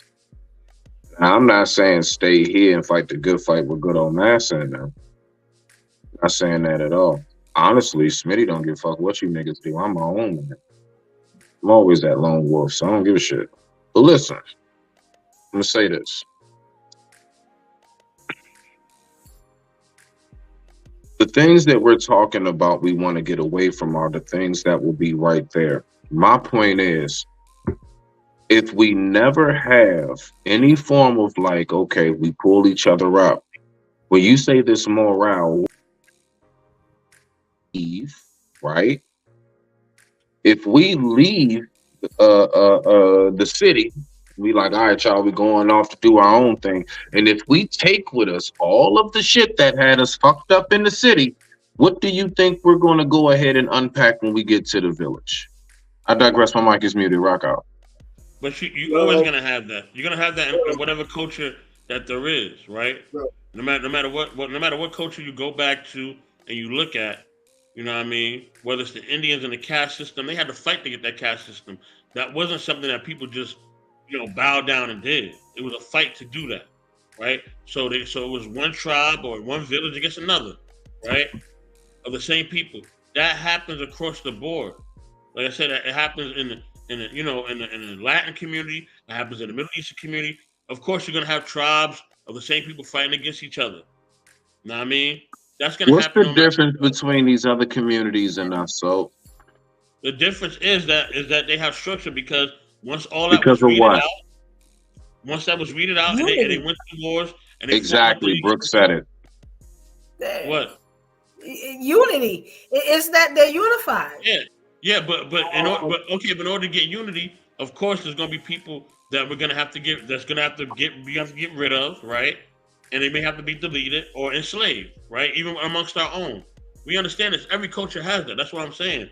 You're just moving the goalposts, man. Okay, so I've just said that. Every culture has that. Every culture has that. I didn't move shit. But this thing, right? I understand what you guys are saying, the assimilation of that. But we got a lot of, first of all, we got, as black people, particularly, we got a lot of burnt bridges, a lot of bloodshed amongst our people. So we will first have to build the bridges back, right? We are very much in odds with each other in so many different phases, right?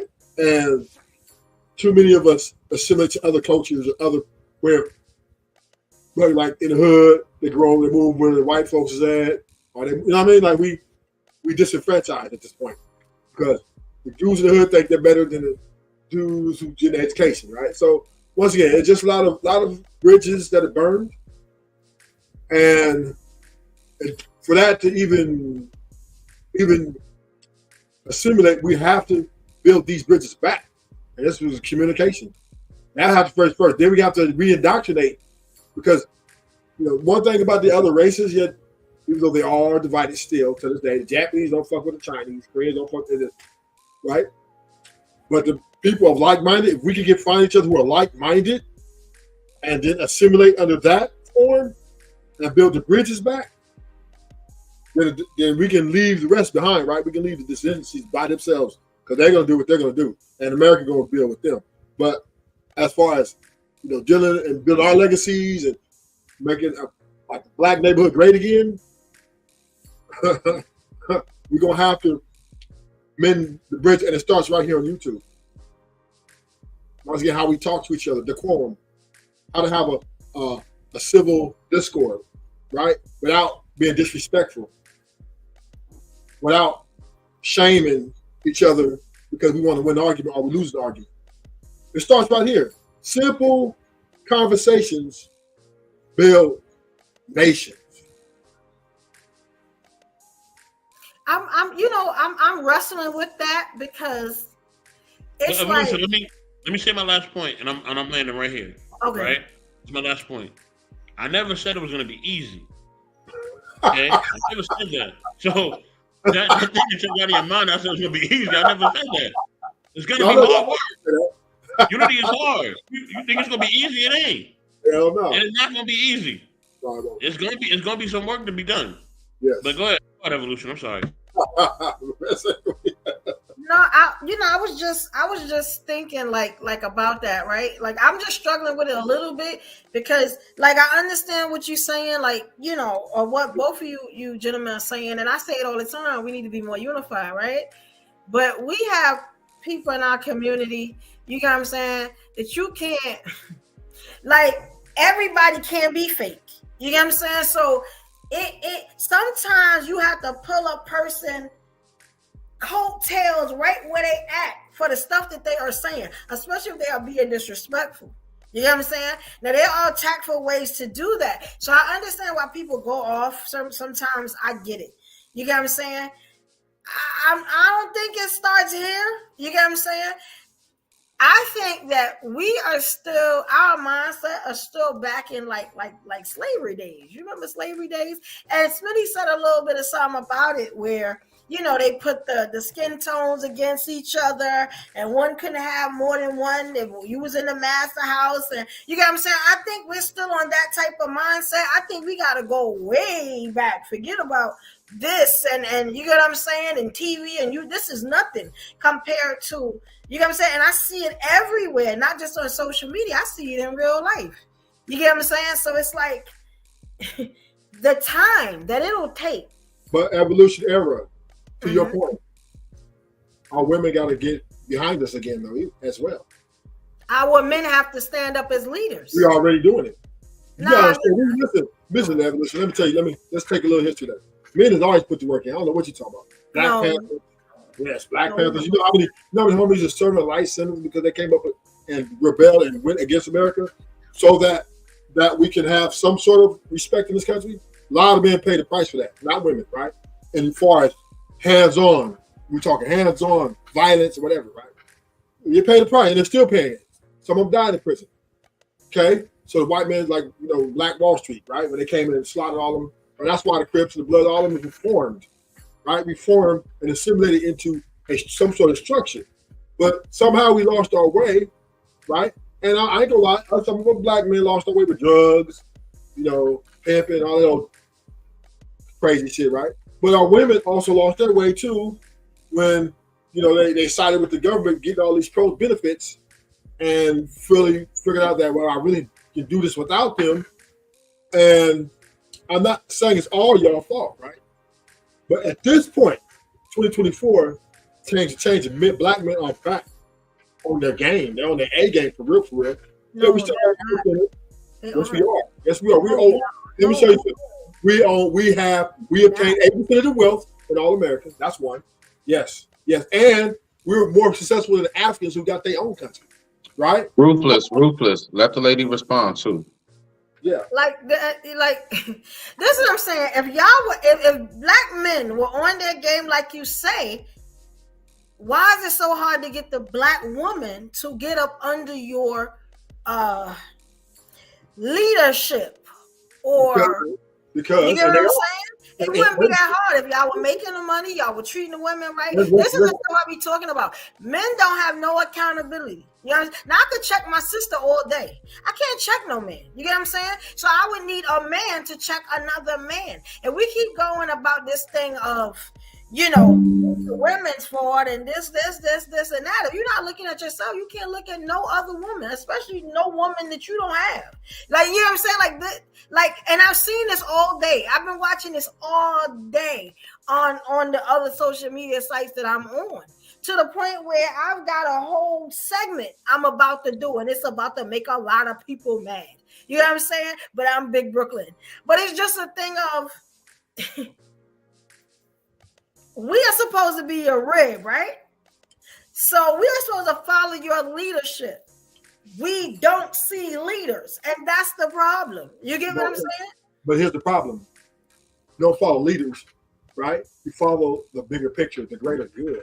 It's a difference, right? Because sometimes men are going to fall short because we are imperfect. Just like women are imperfect, right? We all got flaws. But if you see other races, right? Yeah, their men have flaws too. But their women stick with the bigger picture, right? For the American power, Hillary Clinton will look the other way for Bill Clinton having them bitches in the Oval Office, getting his dick sucked, right? Because she sees a bigger picture. I'm not divorcing them. Why would I divorce this powerhouse? Why would I do that? For the greater good. But see, black women, and I'm going to say this, are so hard trying to tame black men in other ways that are like psychological and emotional, right? Instead of just saying, you know what? These are our men. We know they're flawed. A one man ain't. Let's not jump all over them for every motherfucking thing in the book. Let's just get behind them. Weed out the ones that are with the bullshit. Stick with the ones that are about getting that bag and getting our lives in order. right? And complying to the man that fits and is most suitable for you. But no, we have a tendency as people want to quit each other, right? Women want to quit us, right? Because they think that because we have sex with another woman outside of the relationship, the marriage, whatever, they think that they'd rather destroy this family instead of forgiving and moving on, right? He destroyed the family when he stepped out. I don't understand what y'all thinking is. Because well, the numbers. Who destroyed the family when you stepped out? Like, no, we are not. No, we don't have to deal with that anymore. Listen, what I'm saying is not our ancestors. We are not even our parents or grandparents. Like, this is the problem. I don't understand what y'all don't understand about that. We don't have to do this. That's not the only reason, though. The main reason y'all leaving is just because y'all trying to upgrade. Money is the number one reason for divorce. If I got a loser, of course I want to upgrade. What you mean? But what is your definition of a loser? If he's making 45, 50, he's good. Not in my book, but I see what you're saying. Because you know why? I make well over that. You get what I'm saying? I know you do. I know you do. But you guess what else you want? A lot of women don't want to settle. You want? You know what I'm saying? Yeah. Men are saying settle. A lot of men are saying settle, and you know you should have a black man, and it's like no. A lot of us don't think like that. We don't feel like we have to settle. No, you don't have to settle. Let me step in real quick. Let me step in. Salute to Wilder the Ruler. Salute. And Big Rick Slaps in the building. Salute. Because we get off the point. We get off topic, y'all. Right. Mm-hmm. The main points that I see that y'all sharing, I understand it, but we can't wait for one man or a group of men to come and lead us, and we can't wait for a group of women to follow or to get in the type of role, right? Because if we seeing other cultures, they'll have their women run for president, they'll have their women run for senate, they'll have their women become mayor. You know what I'm saying? They're not waiting for a man to do something, and they're not waiting for a woman to do something. You know what I mean? If it's a seat that they could take, that's in the government branch, or a seat of leadership they could take within a country or within a business or a corporation, they're going to take it. And they don't care if they got to put their son there, their daughter there. They don't care who they got to put. They put their own dog. They'll put a dog up in there too. You know what I mean? They'll put whatever was going to represent them. They will put that there to represent their people. And that's what we're getting lost at. You know what I'm saying? If we focus too much on this man, woman, gender role dynamic, we're gonna lose the whole thing. Because they're not waiting. You know what I mean? Well, we have to, because the family is broken. White woman as a mayor, that white woman will be a mayor. But that white woman also has her white husband there supporting her. Our families are broken. So we can't even get to that step because our families are broken. I understand the evolution. I understand it. But what I'm saying is that we are waiting. We have this Messiah mentality where we are waiting for the Superman to come out the sky or Superwoman to come and do this and clean our house or whatever. We waiting for a bunch of shit that ain't gonna happen. You know what I mean? A bunch of retarded shit that's probably not gonna happen. What we need to do is say, listen, what do we need to vote for? You know what I'm saying? What bills and laws are gonna impact our people? You know what I'm saying? What are things that's going to change our community? And this next election that's coming up, what are these people that's going to step in office? How it's going to benefit our community? Forget the other communities. They already got their things set up. You can go to Japantown, Italian town, Middle Eastern town. You go everywhere, and they got a town and it's organized. You know what I mean? And I don't want our town just to be the hood anymore. That's not good enough. Okay, we need to have an infrastructure like them other communities have. You know what I mean? And like I said, they're not waiting for their man or the woman to step up. They try to put a woman in office the last presidential term, right? They try to put Hillary Clinton up in there, right? So they don't care. As long as it's one of them, they don't care if it's a man or a woman. You know what I mean? Hell, they may try to even put a white child up in there next time. You know what I'm saying? Like, I'm being dead serious though. Like, I'm not joking. You know what I mean? So all this gender, going back and forth and blaming each other. This is all a waste. That's why I don't watch that manosphere bullshit. All that feminism bullshit is a waste. It is a waste. It's a fucking distraction. To be honest with y'all. Right. Big Rig, I'm gonna let you rock out. Go ahead, Big Rig. Go ahead, Evolution. Go ahead. Let me go to Big Rig. Yeah, I was just saying, and I'm not really trying to point no fingers right? But what I'm just saying is, we black people, we have focused on, just like Beth said, the minute shit that you cannot change, right? We try to control the things we cannot change. And this is what we get stuck in. We get stuck in this rut, finger pointing. When the bigger picture is success of economic climate. This is where we become elite as a race at. That's the only way the nuclear family is going to ever get back a chance. Because if you want somebody perfect, they never gonna fuck up, you gotta marry God. Because other than that, you're gonna be out here in this rat race, but it's gonna cost you. Everybody's gonna be over individualism. So yeah, if we want for Martin Luther King, you want to represent, because Martin Luther King had multiple women, right? But his woman stood there because she said, you know what? The greater good, the greater big picture. This is the win. Ruthless, wrap it up, B. I wrapped it up, B. Go ahead, Brooke. You got something to say, so we can go ahead and let our man Slab get up in there. He at the mall. Let me get the mall. Yes, Big Rig. I want to hear what you gonna say. I like Big Rig. Right now, what you I was just gonna I've kind of said it before, and I like how 84 kind of brought it up again. And I think you brought it up too, Evolution, with the whole unity thing. And that's something I do notice. A lot of cities I go to, you can kind of tell where you're at. You got a Chinatown, you got the where all the Mexicans are. You'll see it in the stores. You'll see it in everything. You see their culture. And then when you go to the black neighborhoods, ours is usually just ghetto. It's all beat up. Everybody's out there just doing what they doing. You know what I'm saying? It's not really upkept or anything like that. You know what I mean? We know what it is. And it always just kind of killed me, man, how like we don't have a section like that. You know what I'm saying? And the sections that we do have, they're just beat to hell. You know what I mean? Like, it's usually like the west side of town or something is where you see all the blacks. You know what I'm saying? It's like, and there's always a train going by there or some shit. Like, but it always just tripped me out, man, how like you could see Little Saigon. You can see all these little spots, man. They're nice. You can see like the buildings that kind of take on their culture, the signs, everything, man.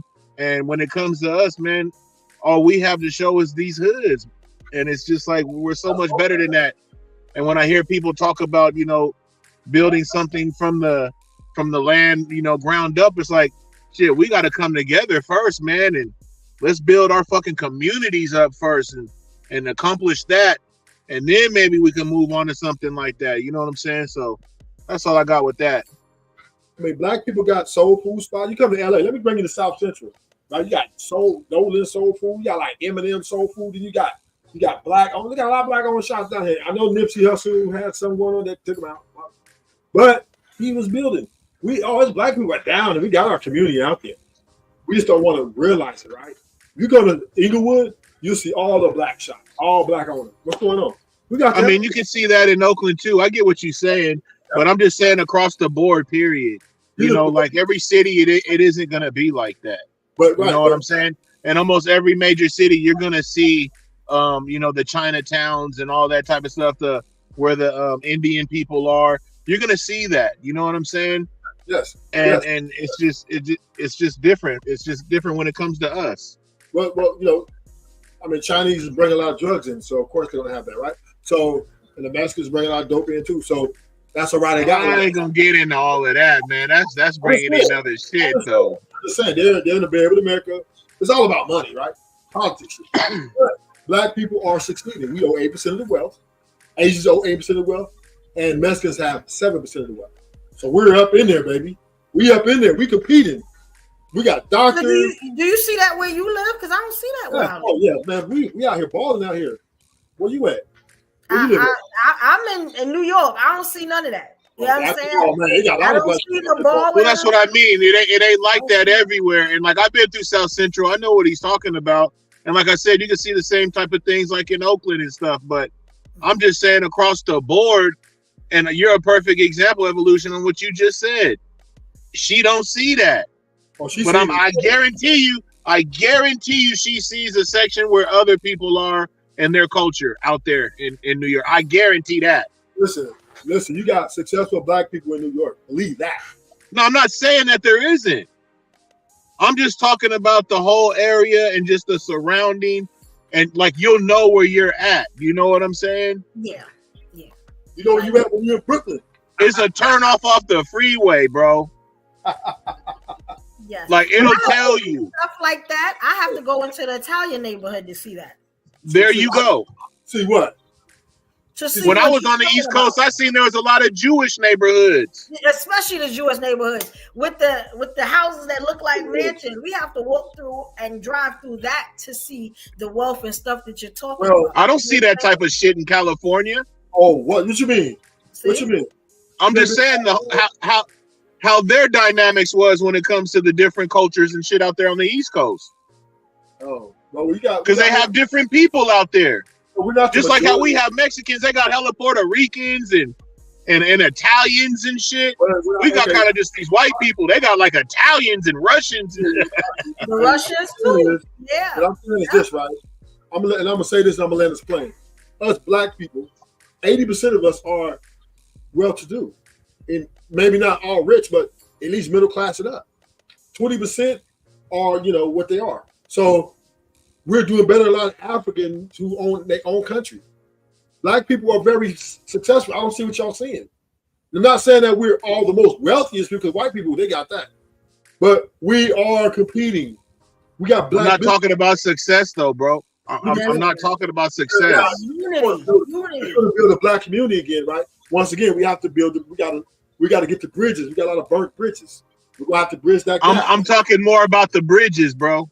Right. That's what I'm talking about. I'm not talking about the success. I'm talking about the burnt bridges and us. We need to get them bridges back together. That's exactly what I'm talking about. Right. And that starts here. With having the conversation. Yes. I think it starts with pulling our own people coattails, though. I really think it does. You get what I'm saying? Like if I see my sis doing something that's wrong or whatever, I should be able to pull her to the side and say, "Hey sis, such. You get what I'm saying? Without having to pull her heart out of her chest because she done said something crazy to me when I try to check her. You get what I'm saying? Or something like that. The men need to do the same thing. I think it starts because our families, our homes are broken. You get what I'm saying? The majority of the homes is single parent stuff. We don't see a lot of that in other races and stuff like that. You get what I'm saying? That's a part of not having unity and stuff like that. I think it starts with us checking each other. You get what I'm saying? So we have to have conversations like this sometimes. Hey, bro, I don't think it's really honestly a shortage of those who will speak up, who will be, if you want to say, quote unquote, those kind of enforcers of, hey, come on, man, we don't do that shit, right? The problem is the response. Not only will the person who's doing the bullshit be like, oh, Nick, mind your business, leave folks alone, blah, blah, blah. Not only that, out of nowhere, a bunch of other nothing ass niggas, some strangers that just come and start actually hounding on you with like, yeah, nigga, like, man, leave folks alone and shit. Nigga, why you worried about it, nigga? But you ain't got nothing better to do. And so it's not just that, it's a lot of different things that come along with as to why the accountability is off balance right now with us. I'm just saying that to land it. I look at it more so how the people respond, the lashback that comes with it, and the people that join in and help that person keep doing the bullshit. And they just drown your voice out. You're drowned it out by all of the likes, the smiles, the hugs, the promotions, and everything else. I forever and day called her ass retarded. Somehow or another, we do shit like push the chick, like I said before, that put Gorilla Glue in her hair to be on Ellen DeGeneres. How did you get there, lady? How did you get on Ellen? And you That's the doing book agenda. signings? That's the agenda. We know what that is. That's the agenda. Like, you know, so you just gotta like understand. But it's not just that. It's us too. We be pushing bullshit and we be hushing and drowning out the folks that really do have something to say, that will stand on all 10 toes on the discipline, the morality, and integrity of what it is that we're supposed to represent. I digress. My mic is muted. Yeah. Like I had just watched this video the other day of a black woman who supposedly ate a mouse and her neck, some type of reaction, her neck. I was furious. And I looked at the views on this thing, you know what I'm saying? And I was just like, they are astronomical. You know what I'm saying? So it's our mindsets. And yeah, so I mean, this is my thing on that, right? I don't know if I'm willing to wait years for us to get it together. You know what I'm saying? This is why you get so many people. It's like, I'm just going to do what I do on my own and get where I need to get. I don't have time to wait on this one. You know what I'm saying? Me to be unified. And I'm 60% on that level. You know what I'm saying? I just got to where, you know what I'm saying? I'm like, okay, I'm gonna open up a little bit to people and stuff like that, you know, because I was a lone wolf for a long time. Like I still kind of am on a lot of different things. So it's a lot of us that's not willing to wait on that. You know what I'm saying? Which is another problem. So we just got issues. Hey, Raldo. What's up? Blessings. You gotta get to my brother Raldo the Ruler. But let me say this. But this you gotta understand, Evolution, right? A lot of times those views are up there like that because the people that are on the phone most times are the kids. Kids are the ones that's watching this stuff, right? They're the most impressionable. So when somebody do something stupid and foolish or something that's immature or dumb, and we're like, man, that's some dumb stuff. Who gonna look at that? A child. Yeah. Right? So regular human beings or adults, we ain't got time to be looking at that. We working. Yeah. We at work. So it's not everybody. So we gotta stop thinking that it's us, because it's not. You know what I mean? Our kids are being poisoned with this stuff. It's not us. It's not the adults. We got 6 adults up here, and none of us are about watching stupid bullshit. We not about that. And so, You know what I mean? We about trying to, you know, we may look at things for entertainment, but for the most part, you know what I mean? We focused on doing something that's going to elevate or it's going to make something beneficial. But a child or somebody that's 25 and under, they ain't worried about that. They trying to turn up all the time. That's what their culture is. You know what I mean? So we just got to keep it 100. Hold on, Smitty, hold on. I got to get the Raldo, and I'm going to get to you after that. Nah, hold on. Let me just say this briefly. I ain't gonna be long. All I want to say real quick is you do take note that there are some of these children that have facial hair, driver's license, and they're legal to vote. Rock out. No, it's some of those. But what I'm saying, most adults who are really out here in the working field, those who are 25 and over, you know what I mean? They got to be focused, because if you're not focused out here, you know what I'm saying? Everybody know that. If you're not focused and you ain't on your grind, yeah, you're gonna get left behind if you're not focused and you're not doing what you got to do. You will get left behind. You will. Okay? And they have no qualms about leaving you behind and having you sleep in a shelter on the street or wherever they want you to sleep at. All right?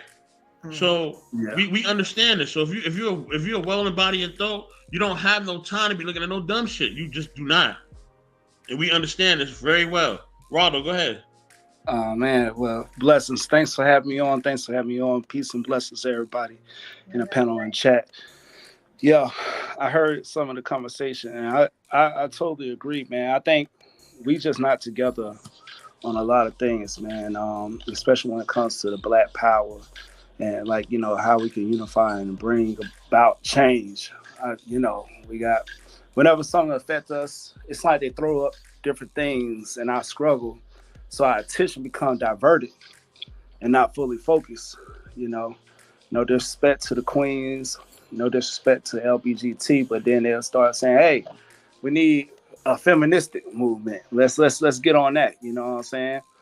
Whereas there was times that we were being terrorized and we were being targeted by corrupt police officers or whatever, whatnot, and policies and things like that set in place to getting our brothers locked up in prison systems.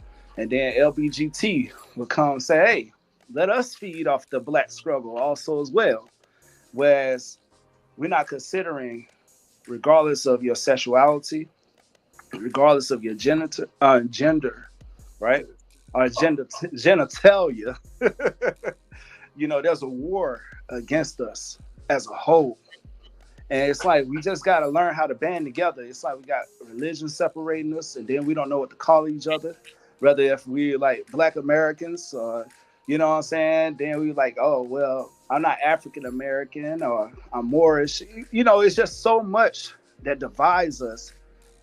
The reason why we can't get a concentrated focus to obtain the thing that we really should be going after, which should be freedom. And that's the only thing I have to say, man. That's the only thing. Exactly. And let me solidify my point too.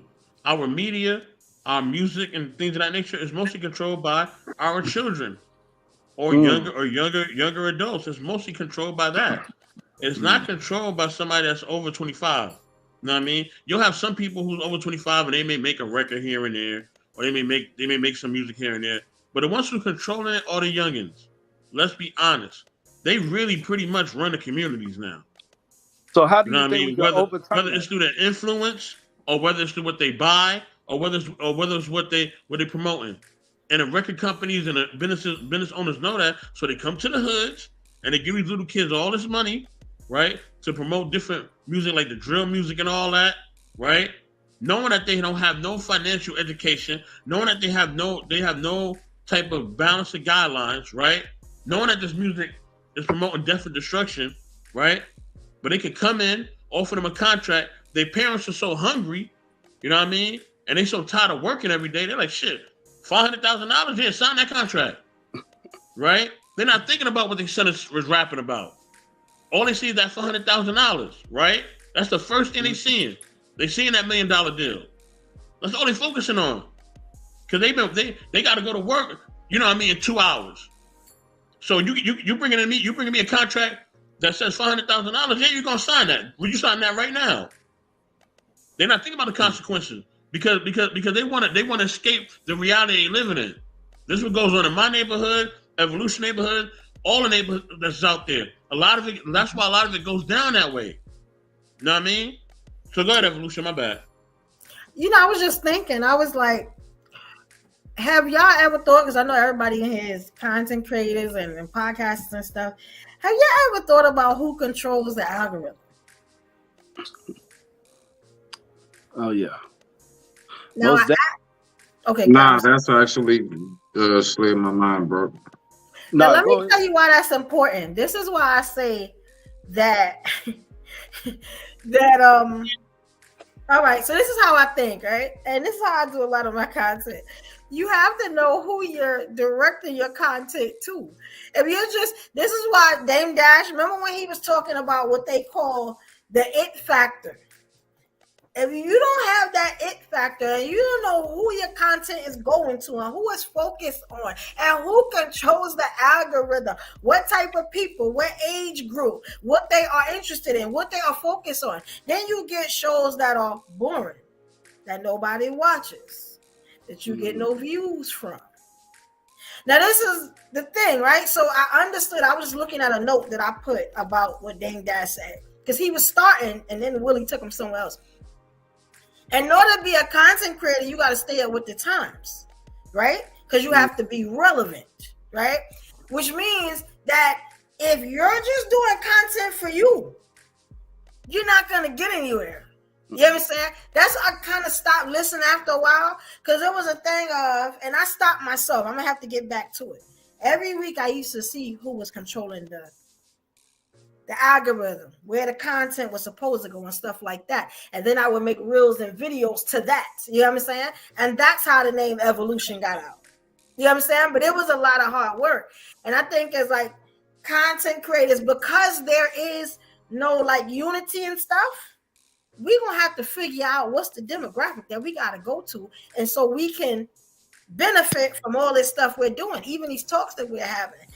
That's why I'm glad that all of y'all content creators and stuff like that. Because I'm like, do y'all think about that stuff, or do y'all just do content and shows and stuff about what you like and what you want to talk about? Has anybody ever thought about that?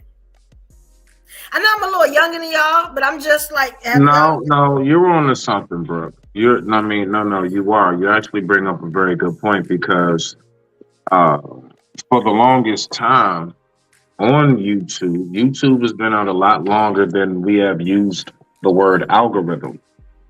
This is something fairly new. And so, no, I mean, you actually hit on something I didn't even think about myself. As far as, because I don't know, I was thinking that algorithm is like AI generated. I wasn't really thinking more so people behind it. Like, you know, like they got like some office where a bunch of them look like the fucking stockbroke room. But I was kind of pondering on what you said.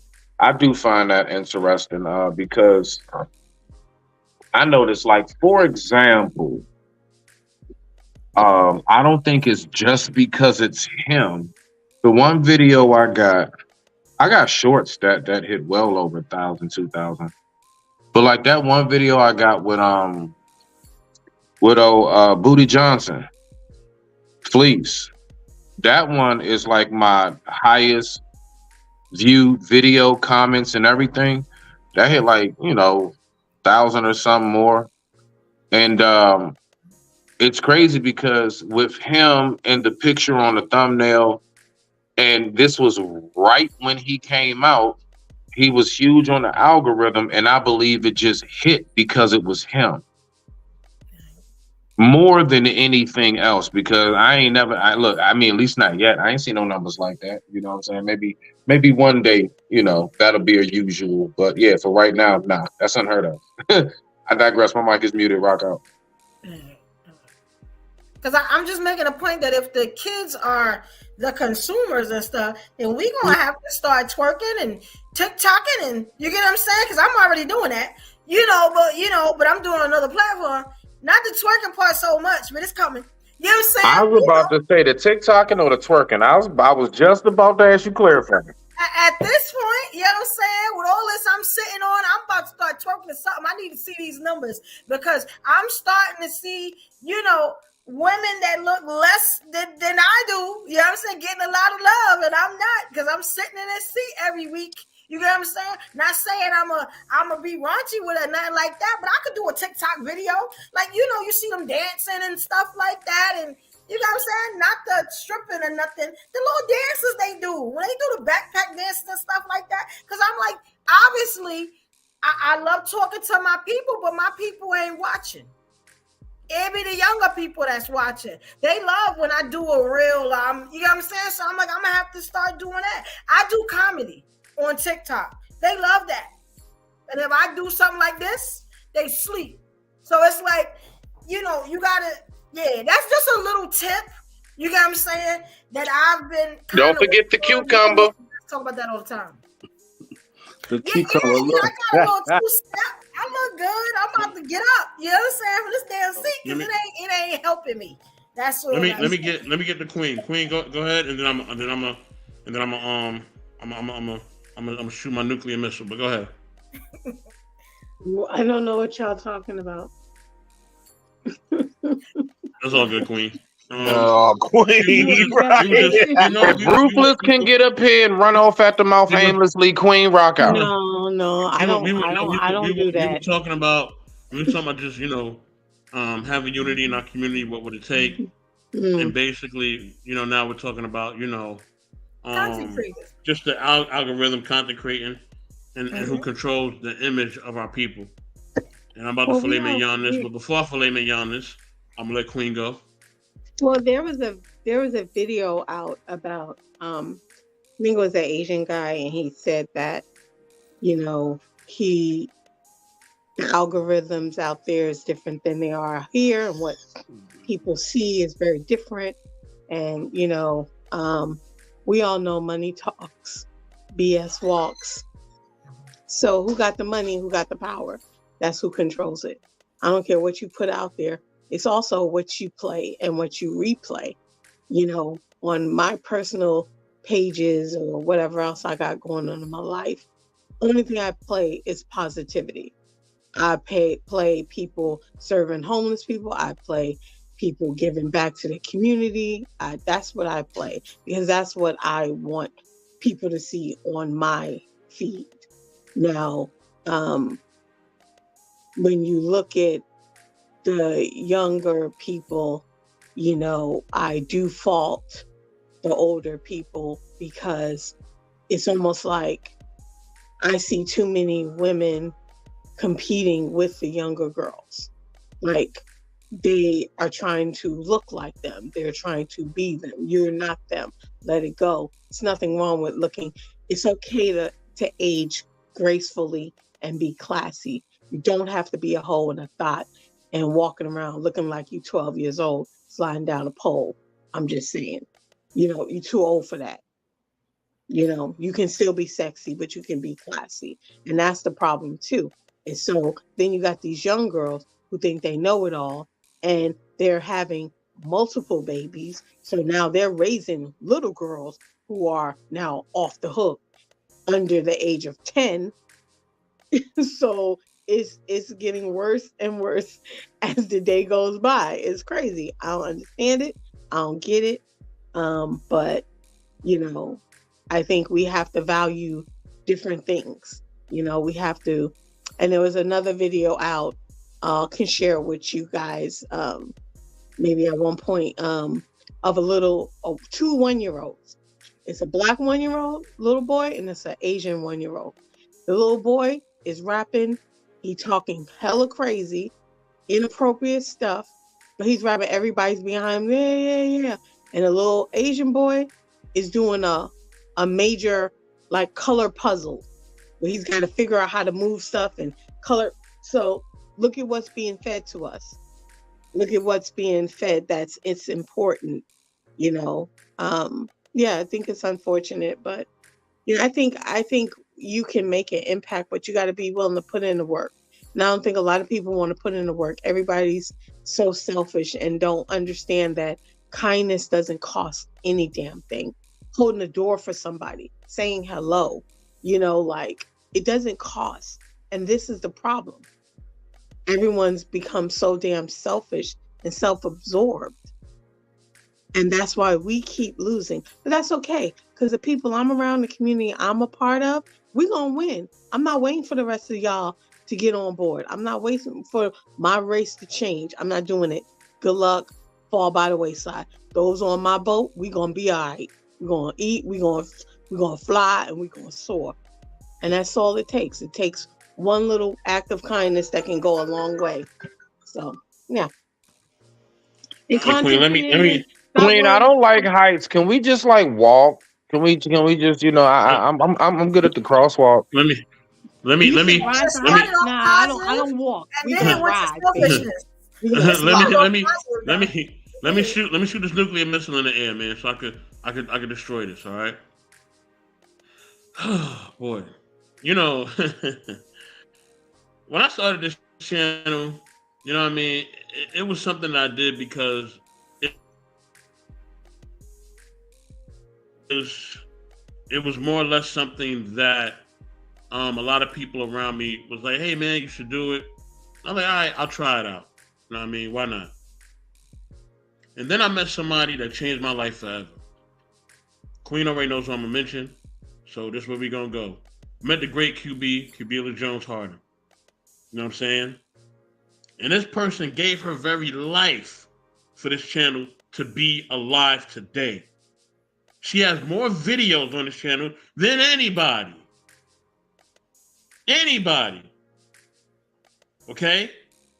And for me, and the legacy she left, I'll be damned if I'm doing anything outside of what she laid her life down for. She didn't care about no money. She didn't care about no goddamn algorithm. She didn't give a shit about none of that.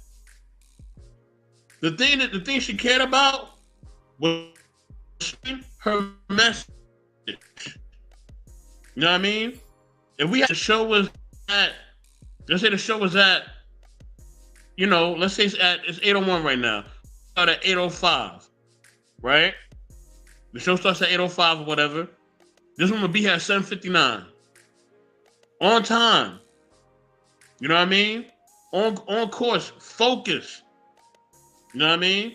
Mr. Best, where you at? What we doing? Let's go. Because she had a mission, she had a message. You know what I mean? And that message that she wanted to give out, it was bigger than anything else. She wanted to push our people forward. You know what I mean? No matter what. No matter if it meant, you know, her not being in the best state, or her kind of not having the things that she may want. She had goals and dreams. I watched a clip of her, you know, this week, and it hurt me bad, but I need to see it. She has so many goals and dreams that was gonna help our people move forward, not backwards. You know what I'm saying? And the biggest thing that really gets me too is the fact that the last time I talked to her, I was trying to give her some money. I had some money from the holidays. I was trying to give her some money. I was like, hey, I got some money. I want to give it to you. You know what I mean? I want to help you out. Like, I know you in there. You know, things are not where they need to be where you at. I want to help out. She told me no. She said no. Don't give me anything. So for somebody to be that sacrificial and being in the state that she was in when she needed it, you know what I'm saying? Can't nobody tell me nothing. I am going to do and be about what I want to represent. You know what I mean? And that's the one thing that Dame Dash talked about, which we didn't get to, is about building your own algorithm. You know what I mean? Building your own legacy, building your own structure, not waiting for somebody to create. Most people in this space are too lazy, or they're not creative at all, or there may be a combination of both. You know what I'm saying? Unfortunately, you know what I mean, for them. You know what I'm saying? So if that's anybody, you know what I mean, within the space or within this realm, then look, we not gonna mesh, we ain't gonna vibe. I'm not gonna fuck with it because I just can't. Because like I said, the person that gave me the map gave her life for me to be here. You know what I'm saying? So my biggest thing is Evolution. What is your message? Smitty, what is your message? Big Rig, what is your message? Raldo, what is your message? Queen, what is your message? Ruthless Truth, what is your message?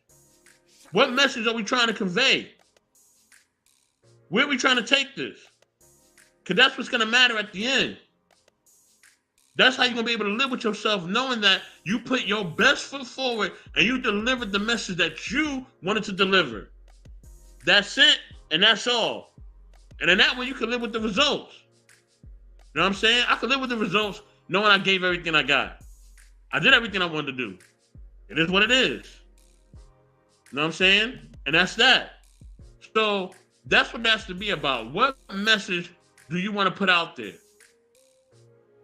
Mr. Best, I want to add to that also is that it wasn't just that, you know, always strive for me to be. She always strive for the channel to be. I might be struggle streaming right now. I probably am struggle streaming. All right, I'm back. That's the one thing she strived for the channel to be, right? She always said, be intentional. Mm-hmm. Be intentional. That was her message. Be intentional. That's how she ended every stream. Be intentional. So that's the same way I'm moving. And anybody want to rock with me? That's the same way we got to move as a unit. That's all I got to say, y'all. I was gonna add to that also is that that even though, you know, like you said, she was when she left, her mold shattered and there's no one that could ever replace her. She wouldn't even let you send her anything. She wouldn't. I tried to send her a little gift bag, little wellness thing. She was like, no, I'm good. Just show up to the show. Just show up, give it to somebody else. I don't need it, you know. But even though, you know, I think a lot of times we forget that our impact is not so much as that we have to move a mountain. Sometimes our impact is just a little drip, and that drip goes along a lot further than that big old tsunami that comes, you know. But her impact in her community, I mean, they did a whole news story on her. Like, she wasn't like some little YouTube person. She made a major impact in her city. And that's the one thing, like, you know, it's not just about on these shows getting likes and views and clicks and monetized. It's like, what are you going to do for the young girl that's walking down the street that might be trafficked tomorrow? What are you going to do for that young boy who might join that gang, you know, and or go rob somebody when you could have said a kind word to them and changed their lives? So, yeah. And that's what I do every day. So, yeah. Miss you, QB. Listen, with that being said, y'all, I'm gonna close this out. You know what I'm saying? Evolution, if you got any last words, I would love to hear it. But it's a 2-hour, 42-minute mark. I am tired. Yes, it is I am tired. But yeah, y'all, whatever y'all want to share, man, go ahead. Yeah, whoever want to go. If y'all want to say something, y'all can. You know, go ahead. I'm sorry. Oh, okay. I'm sorry. I didn't know if you opened the floor or not. No, go ahead, Rondo. It's open. Okay. Yeah, I was just saying, man, what he was saying was really real. And I think we get caught up because of the numbers. But I think with diligence, persistence, ongoing, and having that belief system in your heart, people will take notice. And so, like, Evolution, I want you to continue with your message the way that you've been doing it, girl. Let me tell you. Because you shine bright. You got, you know, a different type of personality. The world needs that. Everyone on this panel, the world needs you. You have a uniqueness about you. And your tribe will gravitate towards you.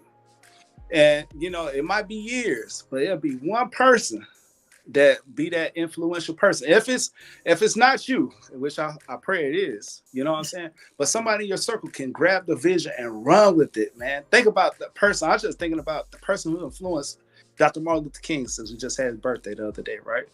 Somebody had to influence their brother, in a sense, behind the scenes that we don't even know about. And, you know, he was able to carry on the vision. Malcolm X, other revolutionary leaders. So keep going, man. And keep shining beautifully. That's all. That's the only thing I have to say.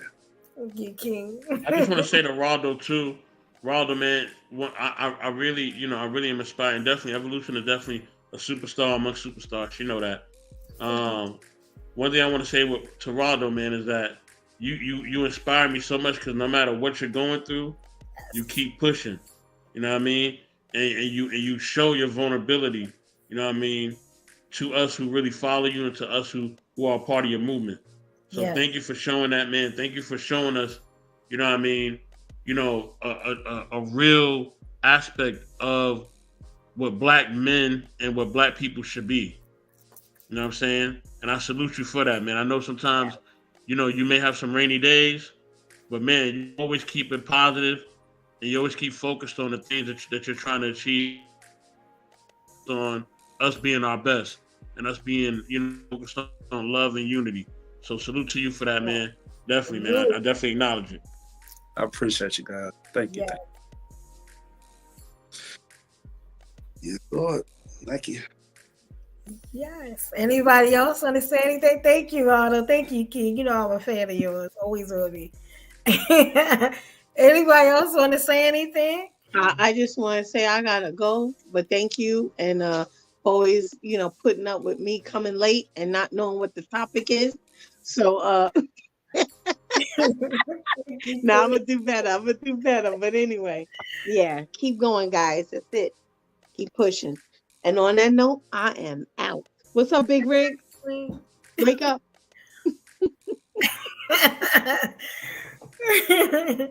Yes. You know. Well, I got y'all here, whoever listening. Me and Mr. Best, we thinking about Mr. Best gonna help me start a new show. It's going to be a new show. I'm gonna need you guys to subscribe. If you are not subscribed, I subscribe back to everybody's channel. Y'all gonna have to watch this show because I'm bringing my style of the news. It's going to be totally different. It's not gonna. We ain't had no boring moments, and we telling all truths. You know what I'm saying? From how your girl Evolution see it. I want y'all to come in and show me some love and give me your opinions. You know, so that'll be soon, and if not in the next week. But I'm trying to get that off. You know, Mr. Best said he gonna ride with me, so. So he's definitely. We bring it. We're gonna bring a new taste to, you know, to black media and to black you know what I mean, the black news, and so y'all could just definitely because there's a lot of things that's going on, and I know a lot of times, you know, we are distracted, and you know we there's a lot of things that we are, you know, that I know we want to hear, but we're not hearing it, you know, enough, right? And you know what I'm saying? So yeah, this is gonna be a changing of the guard right here. So hopefully y'all ready, because we definitely are. And yeah, it's gonna be great. It's gonna be amazing. We got a name and all that, so we ready. And it's gonna be a segment that probably will stream every day. So okay, it's gonna stream every day. So you know what I mean. So look out for Evolution. She will have her different guests coming up. She will have different topics. All right, and you know what I mean. She will share her different viewpoints. You know what I mean. And of course, as always, we would love to hear y'all share as long as y'all respectful. If you're not, you already know what happens. You get the boot. And yeah, we can keep it pushing. With that being said, y'all, you know what I mean? Much love to everybody that pulled up, man. Everybody that showed me love. Everybody that came in the comments. You know, everybody that just came on the panel, man. The last couple of days, man. Thank you all. Appreciate y'all so much. Tomorrow, I will be supporting Embrace the Grace. Make sure y'all tune in to her tomorrow. Okay? She has a show tomorrow. You know what I mean? Support our sister, man. You know what I mean? And she definitely will be bringing some fresh content to y'all tomorrow. With that being said, y'all, we are out. Let me find that outro. Hold on, where the outro at? This outro is dedicated to the late great QB. I haven't played in a while, but I'm gonna definitely play it tonight. Peace.